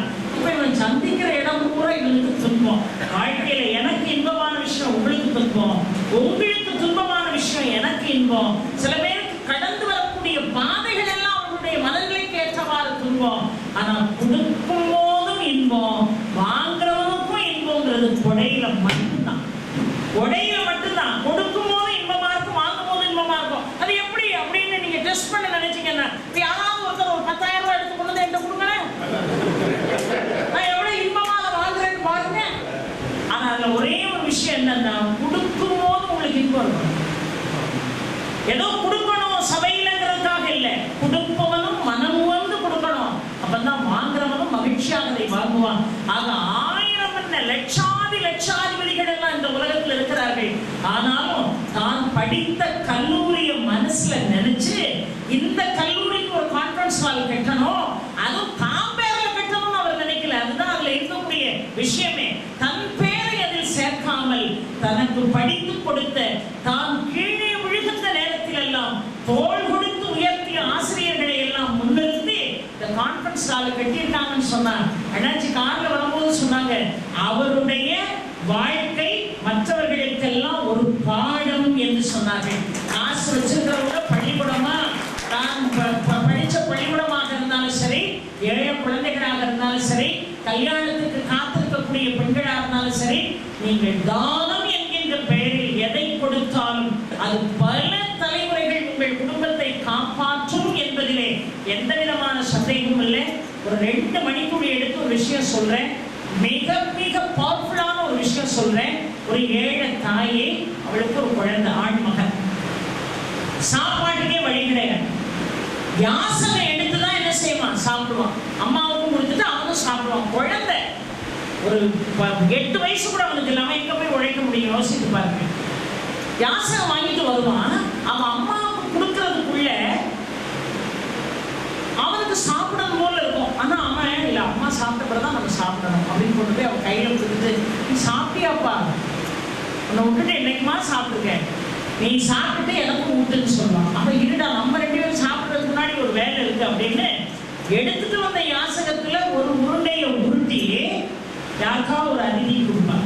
ஒரு ஏழைக்கு கொடுத்துட்டு தான் சாப்பிடுவோம். ஒரு நாள் இவனுக்கு கோவம் தெரியுமா, நான் எப்படி வெயில் மழை காத்துன்னு பார்க்காம எப்படி யாசகம் வாங்கி உனக்கு வயசாயிட்டு ஒரு நாள் நடக்க முடியல, கண் பார்வை சரியில்லைன்னு பிச்சை எடுத்துட்டு வர சாப்பாடு அதுவே நமக்கு பத்த மாட்டேங்க. அதுல ஒரு பகுதியை எடுத்து நீ யாருக்கோ ஒருத்தருக்கு யாசம் கொடுத்துட்டு சாப்பிட்டா என்னமா அர்த்தம் அப்படின்னு உடனே அவர் சொன்னா, அப்பா இந்த கொடுக்கறதுடைய சூட்சமும் உனக்கு இப்ப புரியாது, அது புரியறதுக்கு ஒரு வயசு இருக்கு. வாழ்க்கையில எப்பேற்பட்ட ஆபத்துக்களிலிருந்தும் கொடுப்பவனை இறைவன் காப்பான், அதான் உண்மை. தலைமையில வந்தது தலைப்பாயோட போச்சுன்னு சொல்றோம்ல, தானம் பண்ண உங்க கதையை பூரா எடுங்க, அவனை எப்படியாவது காப்பாத்திடுவான், எப்படியாவது அந்த உயிரை இறைவன் காப்பாத்திடுவான். இன்னைக்கு தான் போகணுங்கிற எழுந்திருந்தா கூட செயல்பட்டு அழிந்தது செந்தூர் வயல்புழி தேங்கடம்பில் மால்பட்டு அழிந்தது பூங்கொடியார் நலம் மாமையிலோன் மேல்பட்டு அழிந்தது வேலையும் சூழலும் வெறுப்பும் அவன் கால்பட்டு அழிந்தது இங்கு என் தலைமையில் ஐயன் கையெழுத்தின் அருணகிரிநாத சுவாமிகள் பாடின மாதிரி கொடுக்கிறவனுக்கு மோசமான தலையெழுத்து இருந்தா கூட அந்த தலையெழுத்து மாறிவிடும், நல்ல விஷயமா மாறிடும். அதான்ப்பா நடக்கும். உனக்கு வயசு வரும்போது புரியணும். நம்ம கோச்சுக்கிட்டு விட்டு போயிட்டான், இன்னும் நான் வீட்டுக்கு வர மாட்டேன்னு கோச்சுக்கிட்டு போயிட்டான். போற வழியில முதல்ல அவன் ஒரு மாமரத்தை சந்திக்கிறான். ஒரு மாமரம் விருட்சம் அப்படியே பறந்து விரிந்து கிடக்கு. மாமரத்துல இலையே கண்ணுக்கு தெரியல, அவ்வளவு மாங்கனிகளாக தோன்றுது. இவன் பசி வேலையா ஒரு கனியை பிடுங்கி அப்படி சாப்பிட போனான். விழுந்து பார்த்தா உள்ள அவ்வளவு புழு. ஐயோ நம்ம பறிச்ச பழம் சரியில்லை போல இன்னொரு பழத்தை எடுத்தான், அதுவும் புழு. இவன் சக்தியை வச்சு 100 பழம் பறிச்சுட்டான், 100 புழுவா இருக்கு. சொன்னான், உனக்கெல்லாம் மரம்னு ஒரு பேரு, உனக்கெல்லாம் விருட்சங்கிற அந்த பேர் அவசியமா? நீ கொடுத்த பலன்ல ஒண்ணு கூட இந்த சமுதாயத்துக்கு உதவல, நீ எல்லாம் எதுக்கு இருக்க? இது எல்லாருக்கும் பொருந்தும், கொடுக்காத எல்லாருக்குமே இது பொருந்தும், நீ எல்லாம் ஏன் உயிரோட இருக்க அப்படின்னு கேட்டுட்டு போயிட்டான். போகும்போது அந்த மாமரம் சொல்லிச்சான், நானும் ஆயிரக்கணக்கான கனிகளை பலனா கொடுத்தேன், ஆனா ஒரு கனி கூட ஒருத்தருடைய பசியை தீக்கிறதுக்கு பயப்படல, ஏன்னு எனக்கு தெரியல. நீ எங்க போற? இல்ல எங்க அம்மா சொன்னா, நீ சிவனை நோக்கி கடுமையான தவம் செய்ய, இந்த மாதிரி தான தர்மம் கொடுக்கறவங்களுக்கு என்ன பலன்னு உன் கண்ணில் அவன் காட்டுவான்னு சொன்னா, சிவனை நோக்கி தவம் செய்ய போறேன்னா, ஒருவேளை நீ தவம் பண்ணி தவத்துல சிவன் உனக்கு பிரதர்ஷனமாகி என்ன உனக்கு வேணும்னு கேட்கும் போது உனக்கு தேவையானதை கேட்டுட்டு வர்ற வழியில ஒரு மாமரத்தை சந்திச்சேன், இந்த மாமரத்துல ஒரு கனி கூட பலன் கொடுக்கலையே, ஏன்னு கேட்டுட்டு வா. சரி கேட்டுட்டு வாரேன்னு போற வழியில ஒரு நாகம் நடு ரோட்ல படுத்து கிடக்கு. நடு ரோட்ல படுத்து கிடக்கு. இவன் என்ன செஞ்சான், நேரம் அந்த நாகத்துல போய் சொன்னான், எப்பா நீ இருக்கிற இடத்துல நாங்க இருக்கக்கூடாது, நாங்க இருக்கிற இடத்துல நீ இருக்கக்கூடாது, நட்டுக்கு நடுவில் படுத்து கிடந்தீங்கன்னா உனக்கு தான் ஆபத்துன்னா. அவன் சொன்னான், எப்பா எனக்கு ஒரு வியாதி இருக்குது. அந்த நாகம், இது நாகம் பேசிச்சா மாமரம் பேசிச்சா அப்படி இருக்கக்கூடாது, நீங்க இதனுடைய மாறல தான் பார்க்கணும். அப்போ நாகம் சொல்லிச்சான், ஒருத்தன் வயதுக்கு 2 இட்லி போதும் அப்படின்னா அந்த 2 இட்லிக்கு மேல 3வது இட்லி சாப்பிட முடியாது, அப்படிதானே? 5 இட்லி போதும்னா 5 இட்லிக்கு மேல 6வது இட்லி சாப்பிட முடியாது. இப்போ ஏன் வயிற்றுக்கு 5 இட்லி போதும் அப்படின்னா, நான் 5 இட்லியை சாப்பிட்டா என் வயிற்றுக்குள்ள 50 இட்லி போகணும் உணர்வுது. அப்போ என்னால் எப்படி நடமாட முடியும்? இருந்த இடத்த விட்டு எங்கேயும் போக முடியல. ஒரு சின்ன டம்ளர் தண்ணி குடிச்சா, 1 லிட்டர் தண்ணி குடிச்சா கிட்டத்தட்ட 100 லிட்டர் தண்ணி குடிச்ச மாதிரி வயிறு நொம்பி போச்சுன்னா அவனால என்ன செயல்பட முடியும்?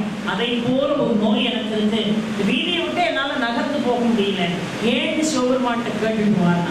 சரி, நான் ஷார்ட்டா சொல்றது, கதையில நிறைய விஷயம் இருக்கு. நேரம் புறப்பட்டு போனான். போற வழியில இருட்டி போச்சு. ஒரு விவசாயி வீட்டுல போய் தங்கினான். விவசாயி வீட்டுல ஒரு அழகான பெண் குழந்தை இருந்தது. இவன் அங்க போய் தங்கினான். நான் இங்க தங்கலாமா, பெண் குழந்தைகள் இருக்கு, பரவாயில்ல தங்கலாம், தங்க வச்சாரு. ராத்திரி 2 பேரும் சாப்பிட்டுட்டு கதை பேசும்போது சொன்னாரு, அப்பா எனக்கு ஒரு 2 ஏக்கர்ல ஒரு வயக்காடு இருக்கு, என்னன்னே தெரியல, நான் போய் தண்ணி பாய்ச்சிட்டு வருவேன், நல்லா நெல் விளையட்டும்னு. தண்ணி பூரா வரப்பு உடஞ்சி வெளியே ஓடிடுது. மறுநாள் போய் பார்த்தா நீரே இல்லாம நெற்பயிர் பூரா சாஞ்சி கிடக்கு. வரப்பை யாராவது எனக்கு வேண்டாதவர்கள் உடைச்சு விடுறாங்களா அப்படின்னு பாக்குறதுக்கு அந்த வயல் பரப்புல பல நாட்களா நான் படுத்திருந்திருக்கேன். யாருமே அந்த துரோகத்தை செய்யல. ஆனா தன்னால வரப்பு ஏன் உடைஞ்சு ஓடுதுன்னு எனக்கு தெரியல. இது என்ன காரணம்னு சிவபெருமான்கிட்ட கேட்டுவாரேன்னா சரின்னு சொல்லிட்டு நேரா போனான். ரொம்ப இருட்டி போச்சு. ஒரு காட்டுக்குள்ள மாட்டிக்கிட்டான். கொடிய விலங்குகள் நடமாடக்கூடிய ஒரு வனாந்தரத்துல மாட்டிக்கிட்டான். அங்க 2 2 ஒரு வேடவன் ஒரு வேட்டு வச்சு பரண் கட்டி மேல படுத்து கிடக்காங்க. 2 பேர் தான் அந்த பரண்ல தங்கலாம். இவன் போன உடனே வேடவன் பார்த்துட்டு ஓடியே வந்தான். ஏய் என்னப்பா நீ எப்படி இங்க வந்தன்னா, எனக்கு இது காதுன்னு தெரியாது, திசை மாதிரி நான் இங்க வந்துட்டேன், இந்த ராத்திரில நீ வெளியே போகவே முடியாது, கொடிய விலங்குகள் நடமாடக்கூடிய இடம், இன்னைக்கு ஒரு நாள் நீங்க தங்கிட்டு நீ நாளைக்கு விடிஞ்ச பிறகு போனா. மனைவி அவன் உள்ள கூட்டா. அவன் கொஞ்சமாவது அறிவு இருக்காங்க. 2 பேர் தான் அந்த பரண்ல படுக்க முடியும். 3வது ஒரு ஆளுக்கு அடைக்கலம் கொடுக்கேன்னு சொல்றீங்கன்னா, மனம் இருந்தா மார்க்கம் உண்டுமா, என் மேல கூட அந்த குழந்தைய படுக்க வச்சுக்கிடுறேன், இவன் வேலையை பாரு அப்படின்னா. அவன் சாப்பிட்றதுக்கு தேவன் தினமாவும் கசிஞ்சிக்கிட்டு இருக்கான். 2 பேருக்கு தான் இருக்கு. அவன் சொன்னான், குழந்தை கொஞ்சம் கொடுன்னா, இருக்கிறதே தட்டுப்பாடா இருக்கு, இல்லை வந்தவனுக்கு பேரை கொடுக்கணுமா அப்படின்னா. அம்மா நீ கொடுக்க வேண்டாம், ஏன் வந்து கொடு, நான் பார்த்துக்கிறேன், நான் சாப்பிட்றேன், பட்டி கிடக்குன்னு இவ்வளவு தினமா உருண்டையை வாங்கி அந்த குழந்தை கொடுத்தான். அவன் சாப்பிட்டான். சாப்பிட்டு தண்ணியை குடிச்சிட்டு நீ என் பக்கத்திலே படுத்துக்கோ அப்படின்னா. அவன் ஓரத்தில் படுக்கிறதுக்கு பயப்படுது குழந்தை. எனக்கு ஓரத்தில் படுக்க பயமா இருக்கியான்னா. ஒன்றும் இல்லை, நீ இந்த பக்கம் படுத்துக்கோ, நான் பரண்ட ஓரமாக படுத்துக்கிடுறேன்னு மனைவி அந்த ஓரத்தில் இருக்கா. இவ்வளவான கைக்குள்ள அந்த குழந்தையை படுத்து வச்சுக்கான். இந்த கையை நீட்டி இந்த கை மேலே அந்த குழந்தை படுத்துருக்கான். இவன் இப்போ உழுவனா, இன்னும் கொஞ்ச நேரத்தில் உழுவனாங்கிற மாதிரி தான் இவனுக்கு இடம் இருக்கு. காலையில விடிஞ்சு பார்த்தா தூக்கம் பெரிய சத்ரு. அந்த பரண்ல இருந்து விழுந்து கீழே விழுந்து விலங்குகள் ராவோடு ராவா வேடுவனை பதம் பார்த்து வேடுவன் செத்தே போறான். இவன் காலையில எந்திரிச்சு அந்த காட்சியை பார்த்தா எம மாதிரி வந்து சேர்த்திருப்பான். நாங்கள் 2 பேரும் இந்த காட்டுக்குள்ள நிம்மதியா கிடைக்கிறத சாப்பிட்டுட்டு இருந்தோம். உனக்கு தானம் பண்றேன் தர்மம் பண்றேன்னு கடைசியில் ஒன்ன படுக்க வச்சு பரண்ல இருந்து தூக்கத்துல உருண்டு விழுந்து இப்ப என் கணவன் செத்தே போயிட்டான, நீ நல்லா இருப்பியா அப்படின்னு அந்த குழந்தைய படிச்ச உடனே அந்த குழந்தை அழுதுகிட்டே வரான். வந்து ஒரு காட்டுல ஒரு மரத்துக்கு கீழே உட்காந்து, ஒரு வில்வ மரத்துக்கு கீழே உட்காந்து தவம் பண்ணான். தவம் பண்ண உடனே சிவபெருமான் ஒரு விஷயம் இருக்கு, நீங்க கேட்டதெல்லாம் உடனே கொடுத்துருவாரு. கேட்டதை உடனே கொடுத்துருவாரு. கொடுத்த பிறகு அவரை பலம் பார்ப்பான், வரம் வாங்கினவன் பூரா. அதுக்கப்புறம் அவனை சம்ஹாரம் பண்ற வேலை வரும். பெருமாள்கிட்ட என்ன வித்தியாசம்னு கேட்டீங்கன்னா, நீங்க கேட்ட உடனே சாமானியமா கொடுத்துட மாட்டார். இதை வாங்குறதுக்கு இந்த வயலுக்கு தகுதி இருக்கான்னு பார்ப்பார். கேட்கான் சரி, இதை வாங்குறதுக்கு தகுதி இருக்கான்னு பார்ப்பார். சிவனை நோக்கி தவம் செய்தான். சிவன் குழந்தைன உடனே அவன் முன்னாடி பிரசன்னம் ஆயிட்டான். ஏன்பா அந்த சின்ன வயசுல ஒரு கடுமையான தவம், உனக்கு என்ன வேணும்னா, இல்லை இப்படி எங்க அம்மா தானத்துக்கு இவ்வளவு பெரிய சிறப்பு இருக்கு, கொடை திறமைக்கு இவ்வளவு பெரிய சிறப்பு இருக்குன்னு சொன்னாங்க. அதெல்லாம் உண்மைதானா, அந்த கொடை செய்யறவங்களுக்கு எல்லாம் புண்ணியம் கிடைக்குமா அப்படின்னு கேட்ட உடனே சிவபெருமான் சொன்னாரு, புண்ணியம் கிடைக்குமா இல்லையாங்கிறத பொறுத்திருந்து தான் பார்க்கணும். ஒரு யோசனை தூரத்துல ஒரு மன்னனுடைய மனைவி நிறைமாத கர்ப்பிணியா இருக்கா. நிறைமாத கர்ப்பிணியா இருக்கா. அந்த நிறைமாத கர்ப்பிணி பேறுகால வலி வரும் பாரு. அப்போ குழந்தையை பெறவ குழந்தை இந்த மண்ணுல விழுந்துடக்கூடாது. நீ என்ன செய்ய, மன்னன்ட்ட போய் பணிப்பெண்களை வைத்து ஒரு பெரிய தங்க தாம்பாழம் செய்ய சொல்லி அந்த தாம்பாழத்துல அந்த குழந்தையை தாங்க சொல்லு. மண்ணை தொடறதுக்கு முன்னாடி அந்த குழந்தை தாம்பாழத்துல விழுந்த உடனே பிறந்த குழந்தை நீ கேட்கறதுக்கெல்லாம் சந்தேகம் சொல்லுவாங்க. இப்படியே பார்த்தான், நம்பிக்கையா போக நேரா போன அரசன்ட்ட, உன்னை தேடி வந்திருக்க ஒரு விஷயமான இதுக்கான பிள்ளை என்ன பண்ணா, ராணி நிறைமாத கர்ப்பிணியா இருக்காளான்னு கேட்டான். ஆமாண்ணா, இன்னைக்கோ நாளைக்கோ வலியில துடிச்சுக்கிட்டு இருக்காங்க. சாமானியமா எல்லாரையும் போல அவளுக்கு பேர்காலம் நடத்தக்கூடாது. ஒரு பெரிய தங்க தாம்பாழத்தை எடுத்து விழுத குழந்தை, தாயினுடைய கருவறையிலிருந்து வெளியே வரக்கூடிய குழந்தை அந்த தங்க தட்டுல தான் விழணும் அப்படின்னு. ஏன்னு கேட்டான். வாயை திறந்து அது பேசும், நிறைய சந்தேகங்களை கேட்டு தெரிஞ்சுக்கோன்னு சிவபெருமான் என்னை அனுப்பியிருக்காருன்னு மன்னன் சிரிச்சான். என்ன பைத்தியக்கார பயனாட, பிறந்த குழந்தை பேசணும்னு சொல்றீங்க, சத்தியமா பேசணுங்க நம்புங்கன்னு. மந்திரிகள் அவங்க இருந்து எல்லாரும் இது எப்படி நடக்கும், ஏய் பேசலன்னா உன் கழுத்தை அறுத்துவோம் நாங்க, பரவாயில்ல. வலியும் வந்தது, குழந்தையும் பிறந்தது. தங்க தாம்பாழத்துல பணிப்பெண்கள் அந்த குழந்தையை வாங்கினாங்க. இப்போ சபையில கொண்டு வந்து அந்த குழந்தைய வச்சிருக்கு. எல்லாரும் சொல்றாங்க, படுவாவி பைத்தியக்கார பையன் மன்னங்கையால சாக போராட்டான், பச்சை மதல பிறந்த குழந்தை எப்படி பேசும் அப்படின்னு எல்லாரும் ஆச்சரியமா பார்த்துட்டு இருக்காங்க. இவன் அந்த குழந்தைகிட்ட போய் சொன்னா, எங்க அம்மாவுக்கு நான் சாப்பாடு கொடுத்த பிறகுதான் நான் சாப்பிடுவேன், ஆனா எங்க அம்மா ஒரு யாசகனுக்கு கொடுத்த பிறகுதான் அவ சாப்பிடணும்னு என்ன சொல்றா. இது நியாயமா? தானத்துக்கும் தர்மத்துக்கும் அவ்வளவு பெரிய ஒரு ஒரு வலிமை இருக்கிறதா அப்படின்னு அந்த குழந்தையை பார்த்து கேட்டான். அந்த குழந்தை மாயை திறந்து பிறந்த குழந்தை ஆமான்னு. மன்னனுக்கு ஒன்றும் ஓடல. ஆமாவா, கொடை திறமைக்கு அவ்வளவு சிறப்பா இருக்கிறது அப்படின்னு கேட்ட. நீ கொடுக்கிறது இதை போல கட்டிடமா இருக்கலாம், இல்ல ஒருவேளை ஆகாரமா இருக்கலாம், இல்ல மானத்தை மறைக்க ஆடையா இருக்கலாம், இல்ல படிக்கிறதுக்கு நோட்டு புஸ்தகம் எழுதுகோலா இருக்கலாம், இல்ல கல்வி இதை போல உயிரை கொடுத்து சொல்லி கொடுத்து ஒரு மாணவன் உயரணும்னு நினைக்கக்கூடிய ஆசிரியராக இருக்கலாம். இது எல்லாமே தானத்துலதான் சேரும். தாகத்துக்கு தண்ணின்னு வரும்போது ஒரு மடக்கு குடிச்சிட்டு இவ்வளவுதான் தண்ணி இருக்கு, அதுலயும் ஏன் உதட்ட நினைச்சுக்கிட்டு பக்கத்துல உள்ளவன் தாகத்தை தணிக்கணும்னு ஒருத்தன் நினைக்கிறானே, அது மிகப்பெரிய ஒரு தானம். இந்த தானம் தான் சிறந்ததுன்னு எங்க அம்மா சொன்னாலே, அது உண்மைதானான்னு அந்த குழந்தைகிட்ட கேட்டோம்னா ஆம்னு சொல்லுச்சு. உன்னை எப்படிப்பா நீ சொல்றன்னு அந்த குழந்தைகிட்ட கேட்கறாங்க. குழந்தை பையன் கேட்கறான், நீ எப்படி சொல்ற அப்படின்னு கேட்கிறான். தானத்துடைய சிறப்புக்கு ஒரே ஒரு உதாரணம் சொல்லட்டுமான்னா சொல்லுன்னு ஒன்று அந்த குழந்தை சபை கேட்கக்கூடிய அளவுக்கு வாய் திறந்து சொல்லுச்சு. ஏன்பா, இவ்வளவு என் கையில இடம் உனக்கு படுக்கிறதுக்கு கொடுத்து இவ்வளவு தினைய உன் வாயில ஊட்டி விட்டனே, அதனுடைய பலன் நான் இன்றைக்கு ராஜகுமாரனாக வந்து பிறந்திருக்கேன்.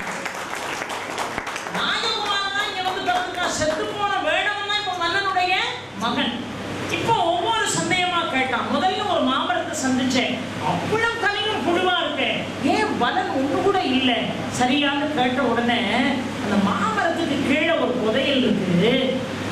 அந்த புதையலை யாரும் எடுத்துடக்கூடாதுங்கிறதுல அந்த விருட்சம் ரொம்ப கவனமா இருக்கு. மாமரத்தை சந்திக்கும் போது அந்த புதையலை எடுத்து எல்லாருக்கும் பங்கிட்டு கொடுக்க சொல்லு, அதுக்கப்புறம் வரக்கூடிய பலனை பார்க்க சொல்லு அப்படின்னு குழந்தை சொல்லிச்சு. என்ன பொருள், நம்மிடம் ஆயிரம் பணம் இருந்தாலும் அந்த பணத்தை எடுத்து 4 பேருக்கு பங்கிட்டு கொடுத்தால்தான் நாம நல்லா இருக்குங்கிறது இல்லை. நல்லா கவனிக்கணும், ஒரு குறிப்பு சொன்ன வார்த்தை என்ன, அந்த பழத்தினுடைய பலனை அதற்கு பிறகு பார்க்க சொல் என்று சொன்னால் நம்முடைய வாழ்வினுடைய பலம் யாரு? நம் வாழ்வினுடைய பலம் யாரு? நம்முடைய குழந்தைகள், நம்முடைய சந்ததிகள் சரியாக இருக்க வேண்டும் என்று சொன்னால் இருப்பதை பகிர்ந்து மற்றவர்களுக்கு கொடு. அந்த புதையலை எடுத்து கொடுக்க சொல்லு, பலன் எல்லாம் சரியா இருக்கும். அப்ப என்ன இருக்கும், உங்க தேவைக்கு தான் உங்ககிட்ட பணம் இருக்கணும். அரைநாள் சுவாமிகள் சொல்றாரு, உன் உழைப்பாக இருக்கலாம், உன் சம்பாத்தியமாக இருக்கலாம், ஓ லாபமா இருக்கலாம், பாதினா உனக்கு மீதி இல்லாமல் அவனுக்கு மட்டும்தான் முருகனை கும்பிடுற தகுதி உண்டு, வேற யாருக்கும் இல்லைங்கிறார். பாதினா உனக்கு மீதி யாருக்கு?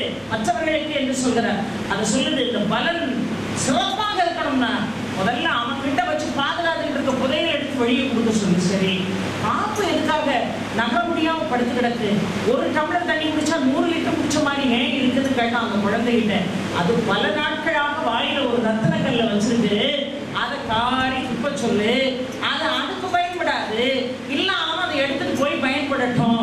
சாப்பிடுற ஆகாரம் ஜீரணமாயிருந்தார். நிறைய பேருக்கு சாப்பிடுற ஆகாரம் ஜீரணமாகல, என்ன காரணம்னு தெரியுதா? உள்ள வச்சு கூட்டிக்கிட்டே இருப்பான், வயிறு உள்ள பெருசா கூட்டிக்கிட்டே இருப்பான்.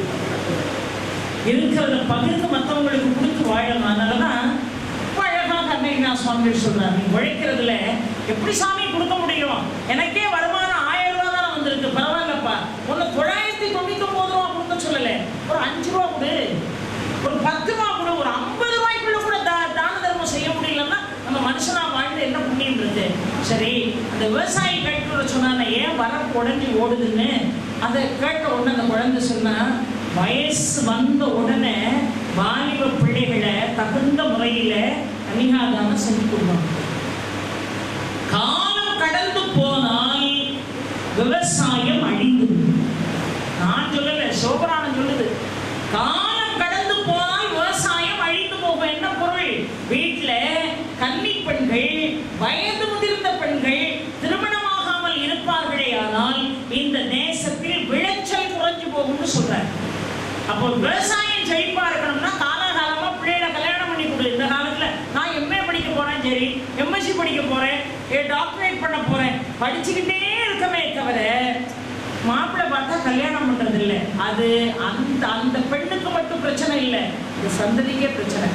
அதனால காலம் தவறியும் அந்த பெண்ணை திருமணம் செஞ்சு கொடுக்கல, திருமணம் செஞ்சு கொடுக்க சொல்லு, வரப்பு உடஞ்சி ஓடாதுன்னு அந்த குழந்தை சொல்லிச்சு.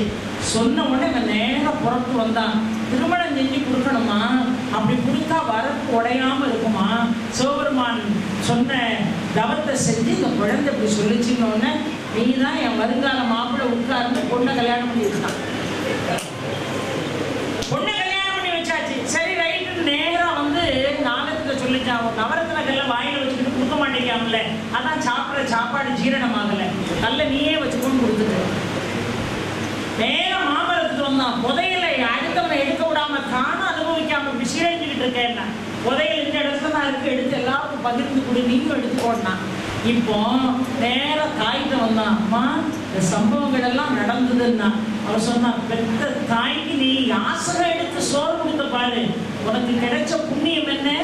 நல்ல மனைவி, அழகான நவரத்ன கல்லு, காலாகாலமாக வைத்து பாதுகாக்கக்கூடிய அளவுக்கு பொக்கிஷமான புதையல், இத்தனையும் கிடைச்சது. இப்ப தெரியுதாப்பா தாய்க்கு செய்யக்கூடிய கைங்கரியத்துக்கும் ரொம்ப அழகாக இந்த உலகத்துக்கு செய்யக்கூடிய தானத்துக்கும் கிடைக்கக்கூடிய பரிசுன்னு. ஒரு தகப்பனாரை பத்தி அவங்க பேசும்போது அப்படியே அழுதுட்டாரு பார்த்தீங்களா. நான் வந்து ரொம்ப நல்ல நிலைமைக்கு வந்த பிறகு என் தகப்பனாரை இருந்ததை அனுபவிக்கிறதுக்கு எனக்கு கொடுத்து வைக்கலையேன்னாரு. இதெல்லாம் நமக்கு எல்லாருக்கும் ஒரு பாடம். இது ஒரு கண்ணாடி குவளை, இது கையில இருக்கிற வரைக்கும் நமக்கு அதனுடைய அருமை தெரியாது.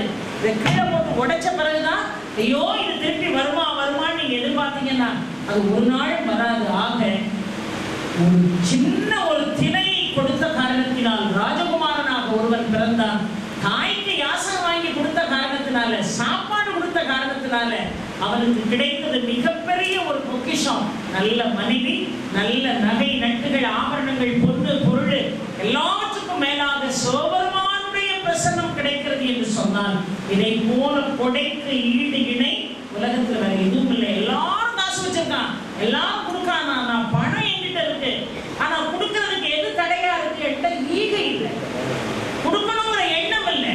அதனாலதான் புத்தியும் கொலையுமா கர்ணன் கிடந்தானே, நீ இதுவரைக்கும் செஞ்ச புண்ணியத்தை எனக்கு கொடுன்னு கேட்டான். நீ எதை கேட்டாலும் கொடுத்துருவியாமப்பா, யார் என்ன கேட்டாலும் கொடுத்துருவியாமே, எனக்கு என்னப்பா கொடுக்க போறேன்னு கேட்ட உடனே கர்ணன் சொன்னான், காலாகாலமா என்னை தேடி வந்தவனுக்கெல்லாம் நான் இல்லைன்னே சொன்னதில்லை. இப்போ புத்தையும் கொலையுமா இந்த தேர்காலில் கிடக்க, இந்த சூழ்நிலையில என்னை இல்லைன்னு சொல்ல வச்சுறாங்க. ஆவியோ நிலையில் கலங்கியது யாக்கை அகத்ததோ புறத்ததோ அறியேன், பாவியேன் வேண்டும் பொருளெல்லாம் நயக்கும் பக்குவந்தலில் வந்திலையால் ஓய்விலாது யான் செய்த புண்ணியம் அனைத்தும் கொள்ளினர். புண்ணியத்தை தாரமாத்து கொடுக்கணும். கொடையில் அம்பு பாஞ்சிருக்கு, விழாப்பகுதியில் அம்பு பாஞ்சிருக்கு, கையில் அம்பு பாஞ்சிருக்கு. அந்த சூழல்ல கூட மார்புக்கு நேராக இருக்கக்கூடிய அம்பை பிடுங்க நான் கர்ணன். என்னப்பா எல்லா இடமும் அம்பு தோய்த்திருக்கிறது, ஆனா தானம் செய்து கொடுப்பதற்கு, தத்தம் செய்து கொடுப்பதற்கு இந்த மனசுக்கு நேரா இருக்கிற அம்பை பிடுங்கினான. ஏன் சாகர தருவாயில கூட மனசார ஒருத்தருக்கு ஒரு தானம் பண்றேன்னு பொருள். மனசுலாம பெருமைக்கு சில பேர் விளம்பரம் பண்ணுவாங்க பார்த்துருக்கீங்களா? அதெல்லாம் தானத்து லிஸ்ட்லேயே சேராது. கோயிலுக்கு ஒரே ஒரு ஃபேன் வாங்கி கொடுத்துருப்பான். ஃபேன் கூட அவன் தாத்தா பேரு, அவன் கூட்டம் பேரு, அவன் ஐயா பேரு, அவன் சின்னம்மா பேரு, அவன் சித்தி பேரு அவ்வளோத்தையும் எழுதியிருப்பான். டியூப்லைட் பூரா எழுதியிருப்பான். வெளிச்சமே வராது. இந்த போலித்தனமான விளம்பரங்கள் அல்ல தானம். உண்மையாகவே மனம் வந்து நான் ஒரு காலத்துல கஷ்டப்பட்டேன். நான் இந்த கல்லூரியில ஒரு சாதாரண மாணவனாக இருந்தேன். நான் இந்த கல்லூரியில ஒரு 3 வேளை சாப்பாட்டுக்கு படிக்கிற காலத்துல கஷ்டப்பட்டேன். ஆனா எங்க அப்பா எந்த தன்னலமும் இல்லாம நீ படிச்சா போதும்னு அவர் தியாகம் பண்ணாரு. இன்னைக்கு எங்கள் குடும்பம் நல்லா இருக்கிறது. ஒரு கேள்வி கேட்டா இருப்பாங்க, யார் யாரும் அந்த கூட்டத்துல என் மேல வருத்தப்படக்கூடாது. ஏற்கனவே சொல்லியிருக்கல நாட்டுல சனின்னு, நல்லா வருத்தப்படக்கூடாது. யாராவது இந்த கூட்டத்துல தாய்க்கு துரோகம் பண்றவங்க இருந்தீங்கன்னா, யாராவது இந்த கூட்டத்துல தகப்பனுக்கு துரோகம் பண்றவங்க இருந்தீங்கன்னா, இந்த நிமிஷமே அந்த துரோக சுவடுகளை மறந்துருங்க. மாமியாரெல்லாம் கொடுமைப்படுத்தாங்க. அது எத்தனை வருஷம் இருக்க போது உயிரோட பாவம். நல்ல சாப்பாடு கொடுங்க, நல்ல துணிமணி கொடுங்க, நல்ல ஆகாரம் கொடுங்க. ஒரு 10 நிமிஷம் உட்கார்ந்து வயசானவங்கிட்ட பேசுங்க. இன்னைக்கெல்லாம் நிறைய பேர் முதியோர் இல்லத்துல இருக்கிறவர்கள நான் ஒரு தடவை போயிருந்தேன். அந்த முதியோர் இல்லத்துக்கு போய் எங்க வீட்டுக்கு வாங்க, நீங்க நான் எங்க வீட்டு பக்கத்துல ஒரு வீடு முடிச்சு உங்க எல்லாரையும் வைக்கிறேன், சாப்பாடு கொடுக்குறேன் வாங்க. நான் அவங்க சொன்னாங்க, அம்மா நீங்க எங்களை கூட்டதே பெருசு, எங்க பிள்ளைகள்லாம் நல்ல வசதியா இருக்கு, அமெரிக்கால இருக்கு, ஆப்பிரிக்கால இருக்கு, ஆஸ்திரேலியால இருக்கு, எல்லாம் இருக்கு. ஆனா சில கேட்டகரிஸ் எப்படின்னா, ஆஸ்திரேலியாவுக்கு கூப்பிட்டா இந்த கேடுகள் போக மாட்டேங்குது, இங்க இருக்கிற வசதி நமக்கு வராது, அதனால நான் வரலன்னு சொல்றாங்க. எங்களுக்கு வேற வழி இல்லை, எங்களுக்கு வேலை அங்க, அதனால நாங்க பணம் அனுப்புறோம். இது ஒரு கேட்டகரி. இன்னொரு கேட்டகரி சொல்ல அப்படியே அழுதுட்டேன் நான் அந்த ஆசிரமத்துல. அம்மா எங்களுக்கு மருந்து மாத்திரைக்கு மாசம் 1500 ஆகுது, அதை வாங்கி கொடுக்க எங்க பிள்ளைங்க தயாரா இல்லை. சோறு கூட தயார், மருந்து வாங்கி கொடுக்க தயாரா இல்லை. நீ எத்தனை நாள் குழந்தையா இருக்கும்போது உன்னை மார்பிளையும் தோல்லையும் போட்டு லவோன்னு அடிச்சுட்டு எத்தனை டாக்டர் வீட்டுக்கு அலைஞ்சிருப்பான் அந்த தாய். அவளுக்கு துரோகம் பண்ணிட்டு காஞ்சிமதி அம்மனுக்கு 108 தேங்காய் உடைச்சாலும் அவன் உங்களுக்கு அனுகிரகமே பண்ண மாட்டான். ஒரு வார்த்தை சொன்னாரு பேசிக்கிட்டே இருக்கும்போது, எங்க அப்பாவை நான் நினைக்கிறேன், கொஞ்சம் கூட அந்த 750 ரூபா சம்பளத்துல 3 பொம்பளை பிள்ளைய வச்சிருக்கோம், இப்படியாவது இதை வச்சு நம்ம புடைச்சிக்கிடலாம், காம்ப்ரமைஸ் ஆகாம. என் கஷ்டத்தை நினைக்காதப்பா, நீ நல்லா படிக்கணும், கல்வி ஒண்ணுதான் உன்னை காப்பாத்தும் சொல்லி எனக்கு கலங்கரை விளக்கம் போல கை கொடுத்தாருன்னு சொன்னீங்களே. சொல்லும் போது ஒரு வார்த்தை சொன்னாரு, இப்ப நான் கை நிறைய சம்பாதிக்கிறேன். உங்கள்கிட்ட ஒரு கேள்வி கேட்டாரு, நான் கவனிச்சுக்கிட்டே இருந்தேன். இப்ப நான் கை நிறைய சம்பாதிக்கிறேன், என் குடும்பத்தை நான் காப்பாற்றணுமா இல்லையான்னு கேட்டாரா இல்லையா? ஒரு வார்த்தை கேட்டாரா? நிறைய பேர் நாம செய்யற தப்பு, ஆடவர்களுக்கு பெரிய செக் வைக்கணும். நான் வேணுமோ உங்க அம்மா வேணும். நான் ஆம்பளை பையனா பிறந்திருந்தா சத்தியமா நீ வேண்டாம், எங்க அம்மா தான் வேணும்னு இருப்பேன். நிறைய பேர் அதை சொல்லாத காரணம் என்னன்னா, இவனுடைய பிள்ளைகளை காப்பாற்ற வேண்டிய கட்டாயத்துல சில பேர் பைண்டிங் ஆயிடுறானே தவிர அது பெரிய வெற்றின்னு மட்டும் பெண்கள் தயவு செய்து நினைச்சிடாதீங்க. நீங்க அம்மாட்ட பேசாத, அப்பாட்ட பேசாத, உன் அண்ணன்ட்ட பேசாத, உன் தம்பிகிட்ட பேசாதன்னு அவன் கட்டுப்பட்டு இருக்கான் பாருங்க. உங்களுக்காக இல்ல, நீங்க பெத்த பிள்ளைகளுக்காக. அதுக்கு வாழ்க்கை சீரழிஞ்சவங்க கட்டுப்பட்டு இருக்கிறத உங்க வாழ்க்கையில அது ஒரு பெரிய வெற்றின்னு நினைச்சு நீங்க இருந்தீங்கன்னா, காலம் முழுதும் வாயில நவரத்தின கல்ல வச்ச பாம்பு தான் நீங்க. காலம் முழுவதும் சந்ததிக்கு இடையூறு ஏற்படுத்தக்கூடிய மாமரம் தான் நீங்க. காலம் முழுவதும் வரப்பு உடைந்து ஓடக்கூடிய வயற்பரப்பு தான் நீங்க. ஒரு நாள் அந்த தப்பை செய்யாதீங்க. வாழ்க்கையில தானம் செய்யுங்கள், தானம் செய்யுங்கள், தர்மம் செய்யுங்கள். பிறந்த காலத்துல பயனுள்ளவர்களாக வாழ பழகுங்கள். பெற்றவர்களையும் மற்றவர்களையும் நேசியுங்கள். ஆசிரியர்களுக்கு கொடுக்க வேண்டிய மரியாதையை கொடுங்கள். மறிஞ்சு கட்டிட்டு சண்டைக்கு வர நினைக்கலாம், ஏன் பிள்ளைய பத்தி எனக்கு தெரியாதா, நீங்க சொல்லிடலாமா அப்படிங்கிறமே.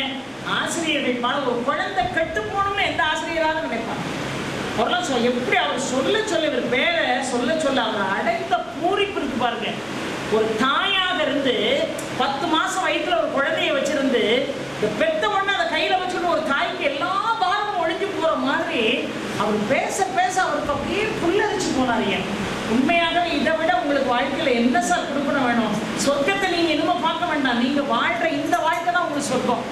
இந்த வாழ்க்கை தான் உங்களுக்கு சொர்க்கம். இப்பேற்பட்ட மாணவர்கள், இப்பேற்பட்ட கல்லூரி, இப்பேற்பட்ட பிரின்சிபல், இப்பேற்பட்ட செக்ரட்டரி, இதெல்லாம் உங்களுக்கு உங்களுடைய குழுவே ஒரு கண்ணியமான ஒரு குழு. சொன்னாலும் சொல்லாட்டாலும் இந்து காலேஜ் உலக அளவிலே ஒரு பாரம்பரியமான ஒரு கலாச்சாரம் மிக்க கல்லூரி என்பதிலே எந்த விதமான மாற்றமும் இல்லை. ஆக தாயை, தந்தையை, தாய் ரூபத்தில் இருக்கக்கூடிய கணவனை பெற்றவர்களை, கணவன் உடன் பிறந்தவர்களை நீங்கள் பேணுவதோடு உங்களால் முடிஞ்ச தான தர்மத்தை செய்யுங்க. அதனாலதான் அன்னையநாத சுவாமிகள்கிட்ட போய் கேட்டாங்க, ஒருபடி அரிசி கொடுக்கறதுக்கு இன்னைக்கு முடியுமா? 1 கிலோ அரிசி 40 ரூபான்னாங்க. அவர் சொன்னாரு, நீ அரிசி கொடுக்க வேண்டாம், குருணை கொடுன்னாரு.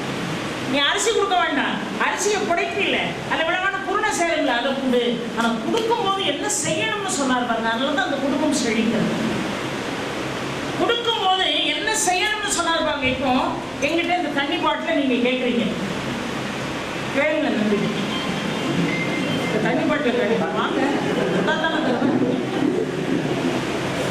இது ஏன் இதுன்னு வச்சுக்கோங்க. இது ஆனால் ஆக்சுவலாக ஏன் இது இல்லை, இந்து காலேஜ்ல இருந்து கொடுத்தாங்க. ஏன் காசுல நான் வாங்கி, ஆனால் உங்களை குடும்பம் மட்டும் நைஸா உங்க கதை மட்டும் வெளியே வந்துடக்கூடாது, எங்க கதைலாம் வரலாம் வெளியே. இந்த பாட்டில கொடுக்கும் போது தண்ணி கேட்காது, நான் கொடுக்க போறேன். கொடுக்கும் போது முருகா இது ஏன் இது இல்லை, நோயின்னு நினைச்சுக்கணும். நீ கொடுத்தத உன் சார்பில் நான் எல்லாருக்கும் ஒப்படைக்க. வயிறு கதிர் வடிவேலோனை வாழ்த்தி வறிஞர்க்கென்றும் நோயில் பிளவட வேணும் பகிர்மென்கள். ஒரு தானம் செய்யும் போது, ஒரு தர்மம் செய்யும் போது, அது எந்த தானமாக இருக்கலாம், என் உழைப்பிலே நான் கொடுக்கிறேன், என் பணம் நான் கொடுக்கிறேன் என்று நினைத்து கொடுத்தால் அந்த தானத்துக்கு புண்ணியம் இல்லை. இது எனக்கு இறைவன் கொடுத்தது, அதனால முருகனை வாழ்த்தி விட்டு இந்த தானத்தை நான் கொடுக்கிறேன் நீங்க கொடுத்தீங்கன்னு வைங்க, 7 ஜென்மத்துக்கும் தானம் செய்வருடைய வாழ்க்கை சிறப்பாக இருப்பாக. எந்த சூழ்நிலையிலும் இன்னொரு கர்ணனை நாம் இங்கே பார்க்கிறோம் என்று சொன்னால், அந்த கர்ண ரூபத்திலே நான் ராம்குமார் ரகுபதி அவர்களை நான் பார்க்கிறேன். இன்னும் செய்யணும். சந்தடி சாப்பிட ஒரு ஸ்டாஃப் வந்து என்ன அழகா ஒரு கோரிக்கை வச்சார், வைஃபை தான் சந்தர்ப்பம். கேட்கிற நேரம் கொடுக்குறவங்ககிட்ட சேர்த்து கேட்கணும். அப்புறம் அவர் அமெரிக்கா போயிட்டார், எப்படி போன போடணும், வாட்ஸ்அப்ல பேசணும். இதோட சேர்த்து இந்த உதவியை செஞ்சிருப்பேன். நான் சொல்கிறேன் பாருங்க, உங்களுக்கு ஒரு உதாரணம் புரியணும்னா நான் சொல்கிறேன். எல்லாரும் பொன்னாடை பொத்துனீங்கல்ல, எனக்கு பொத்துனீங்கல்ல, எனக்கு 2 பொன்னாடை இருக்கு. இனிமே நிகழ்ச்சிக்கு கூப்பிட்டா பொன்னாடை போத்தக்கூடாது. 2 வருஷமாக தான் நான் நிம்மதியாக இருக்கேன். போகிற ஒரு இடத்துலலாம் பொன்னாடை போத்தி துண்டு போத்துவாங்க. சொந்தக்காரன் வாரத்துக்கு ஒரு நாள் எங்கள் வீட்டுக்கு போவோம். எதுக்கு இந்த துண்டை பறக்கிட்டு போகிறது? துண்டு 2 பொன்னாடை எல்லாம் பறக்கிட்டு போயிருப்போம். 2 வருஷமும் ஒரு வேலையும் காணும். என்ன ஒருத்தரும் போத்தலை. நம்ம கொண்டுட்டு போகிறதுக்கு அங்கே எதுவும் இல்லைன்னு ஒருத்தர் வரல. ஒரு வேலை நிம்மதியாக இருக்குன்னு வைங்களேன். இனிமேல் நீங்கள் ஜென்ஸை பேச கூப்பிட்டீங்கன்னா பொன்னாடை போடுங்க. அதை கூட ஒரு ட்ரெண்டை மாற்றுங்க. அவருக்கு ஒரு வேஷ்டியும் ஒரு துண்டு போடுங்க. லேடிஸ் பேச வந்தாங்கன்னா அவங்களுக்கு சேர இதுதான் பிரயோஜனம். நாம பிரயோஜனமா இருக்கணுமா இல்லையா? அதனால நீங்க ஒரு சேலை கொடுங்க. அது என்ன மாதிரி ஆளுக்கு, சாதாரண ஆளுக்கு ஒரு நூல் புடவை கொடுங்க.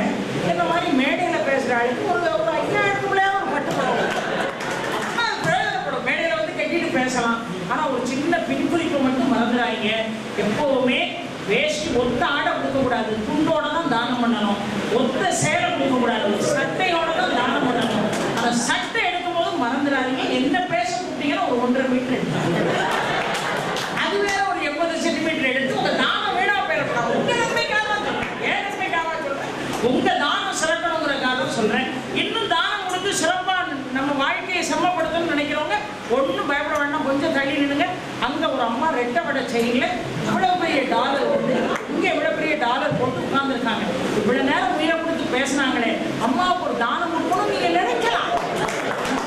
நீங்க அதை காட்சி கொண்டு எங்க கொடுக்கலாம். நான் வேண்டாம்னு சொல்லி உங்க மனசை நான் புண்படுத்த மாட்டேன். ஆக எது செய்தாலும் ஒரு சின்ன, அந்த காலத்துல சொல்லுவாங்க, நஞ்சுனாலும் நான் வாயில போட்டதை கக்கி கொடுப்பான்னு சொல்லுவாங்க. அந்த மாதிரி தானம் செய்யுங்கள், தர்மம் செய்யுங்கள், ஈகையோடு நீங்கள் காரியங்களை செய்யுங்கள். அதனாலதான் ஆவியோர் நிலையில் கலங்கியது யாக்கை அகத்ததோ புறத்ததோ அறிய பாவியே வேண்டும் பொழுதெல்லாம் நயக்கும் பக்குவந்தலில் வந்திலையால் ஓய்விலாது யான் செய்த புண்ணியம் அனைத்து உதவினேன் கொள்ளின்னு கொடுத்த உடனே ஒரு கண்ணை ஆடி போனான். உனக்கு என்ன வேணும்னா, உனக்கு என்ன வேணும்னா, என்னை தேடி வந்து நான் இன்னொரு ஜென்மோன்னு ஒண்ணு எடுத்தேன்னா, என்னை தேடி ஒருத்தன் வருவான் பாரு, அவனுக்கு இல்லைன்னு சொல்லாத இதயத்தை எனக்கு கொடுத்தான். இல்லைன்னு சொல்லாத அளவுக்கு செல்வத்தை கொடுன்னு கேட்கல. ஏன்னா செல்வம் இருக்கிறது எல்லாரும் கொடுக்கறது இல்லை.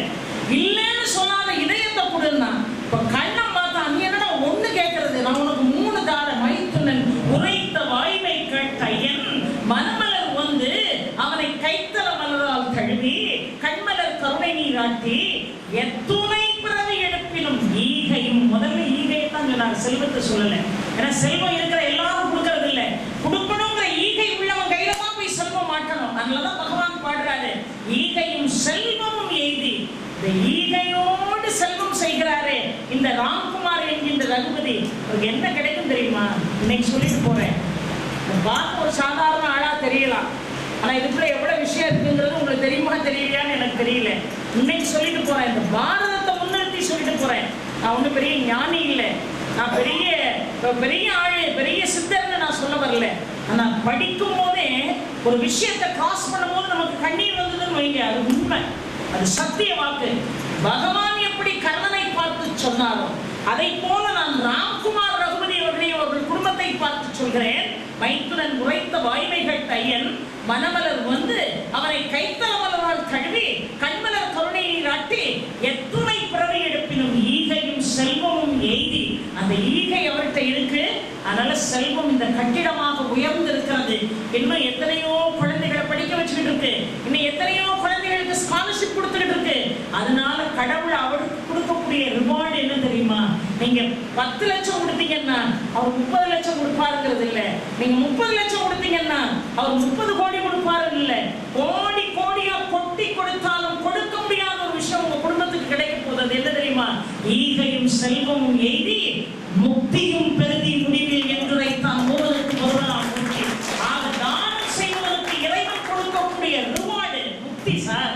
அந்த முக்தி உங்க குடும்பத்துக்கு, உங்க தலைமுறைக்கு உங்களை வந்து சேரும் என்பதை இந்த வேளைகளை செய்தியாக சொல்லி, உங்கள் குடும்பம் மட்டுமே அமுதீசர் ஒரு பாகம் அகலாத சுகபாணி அருள்வாமி அபிராமியே ஆக ராம்குமார் ரகுபதி அவர்கள், அவருடைய மனைவி, அவருடைய குழந்தைகள், அவருடைய உடன்பிறப்புகள், அவருடைய தாய் தந்தை எங்க இருந்தாலும் அவருக்கு ஆசீர்வாதம் செய்து கொண்டுதான் இருப்பார்கள்.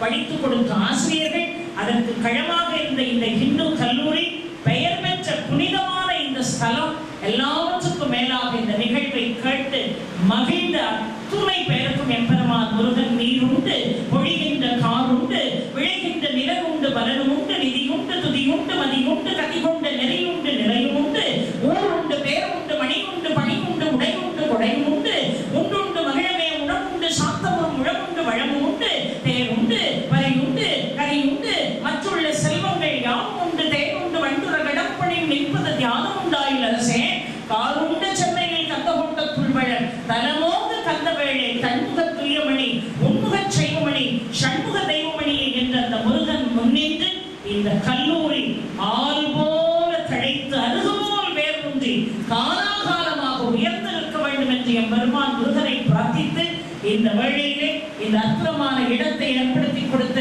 ராம்குமார் ரகுபதி அவர்களுடைய குடும்பத்திற்கு முருகப்பெருமானுடைய முழுமையான அனுகிரகம் முன்னிற்கும் என்பதை செய்தியாக சொல்லி அருமையான வாய்ப்புக்கு நன்றி பாராட்டி உங்கள் வசமிருந்து விடைபெறுகிறேன். நன்றி, வணக்கம். வெற்றிவேல் முருகனுக்கு. செம்மொழி கருத்தாயை வாழ்த்து வணங்கி என் உரையை துவங்குகிறேன். தான் படித்த கல்லூரியில் தனக்கு பயிற்றுவித்த ஆசிரியர்களின் பெயராலே ஒரு அரங்கத்தை அமைப்பதற்கு ஒரு பெரும் தொகையை கொடை வைத்து இன்று பெருந்தகையாளராக இங்கு வீட்டிற்கக்கூடிய நம் கல்லூரியின் முன்னாள் மாணவர் திருவாளர் ராம்குமார் அவர்களுக்கும் அவரை ஈன்ற தாய் தந்தையருக்கும் உற்சாக உணர்வுகளுக்கும் இந்த அருமையின் வாய்ப்பை வழங்கியதற்காக கல்லூரியின் நிர்வாகம், முதல்வர், ஆசிரியர்கள், ஆசிரியர்கள் பணியாளர்கள், மாணவர்கள் மற்றும் முன்னாள் மாணவர் சங்கத்தின் சார்பாக எங்கள் நெஞ்சார்ந்த நன்றியை தெரிவித்துக் கொள்கிறோம். இந்த அரங்கம் கட்ட திட்டமிடல் தொடங்கி இந்த திறப்பு விழா நிகழ்ச்சி வரை ஒவ்வொரு விஷயத்திலும் சிறப்பான ஆலோசனைகளை பல கூறி எங்களுக்கு நல்வழி காட்டிய கல்லூரியின் செயலாளர் அவர்களுக்கும் நிர்வாக குழுவினருக்கும் நன்றியை தெரிவித்துக் கொள்கிறோம். மேலும் இந்த நிகழ்ச்சியை சிறப்பாக நடைபெறுவதற்காக ஒத்துழைத்த அத்துணை பேருக்கும் எங்கள் நெஞ்சார்ந்த நன்றியை தெரிவித்துக் கொள்கிறோம். இறுதியாக ஒரு செய்தி, இந்த அரங்கத்தின் அடித்தளம் என்பது ஆசிரியர்களின் அர்ப்பணிப்பும் ஒரு மாணவரின் நன்றி உணர்வு தான் என்பது இது குறிப்பிடத்தகுந்தது. இந்த அரங்கம் இன்னும் பல மாணவர்களை உருவாக்கட்டும், அந்த மாணவர்கள் இன்னும் பல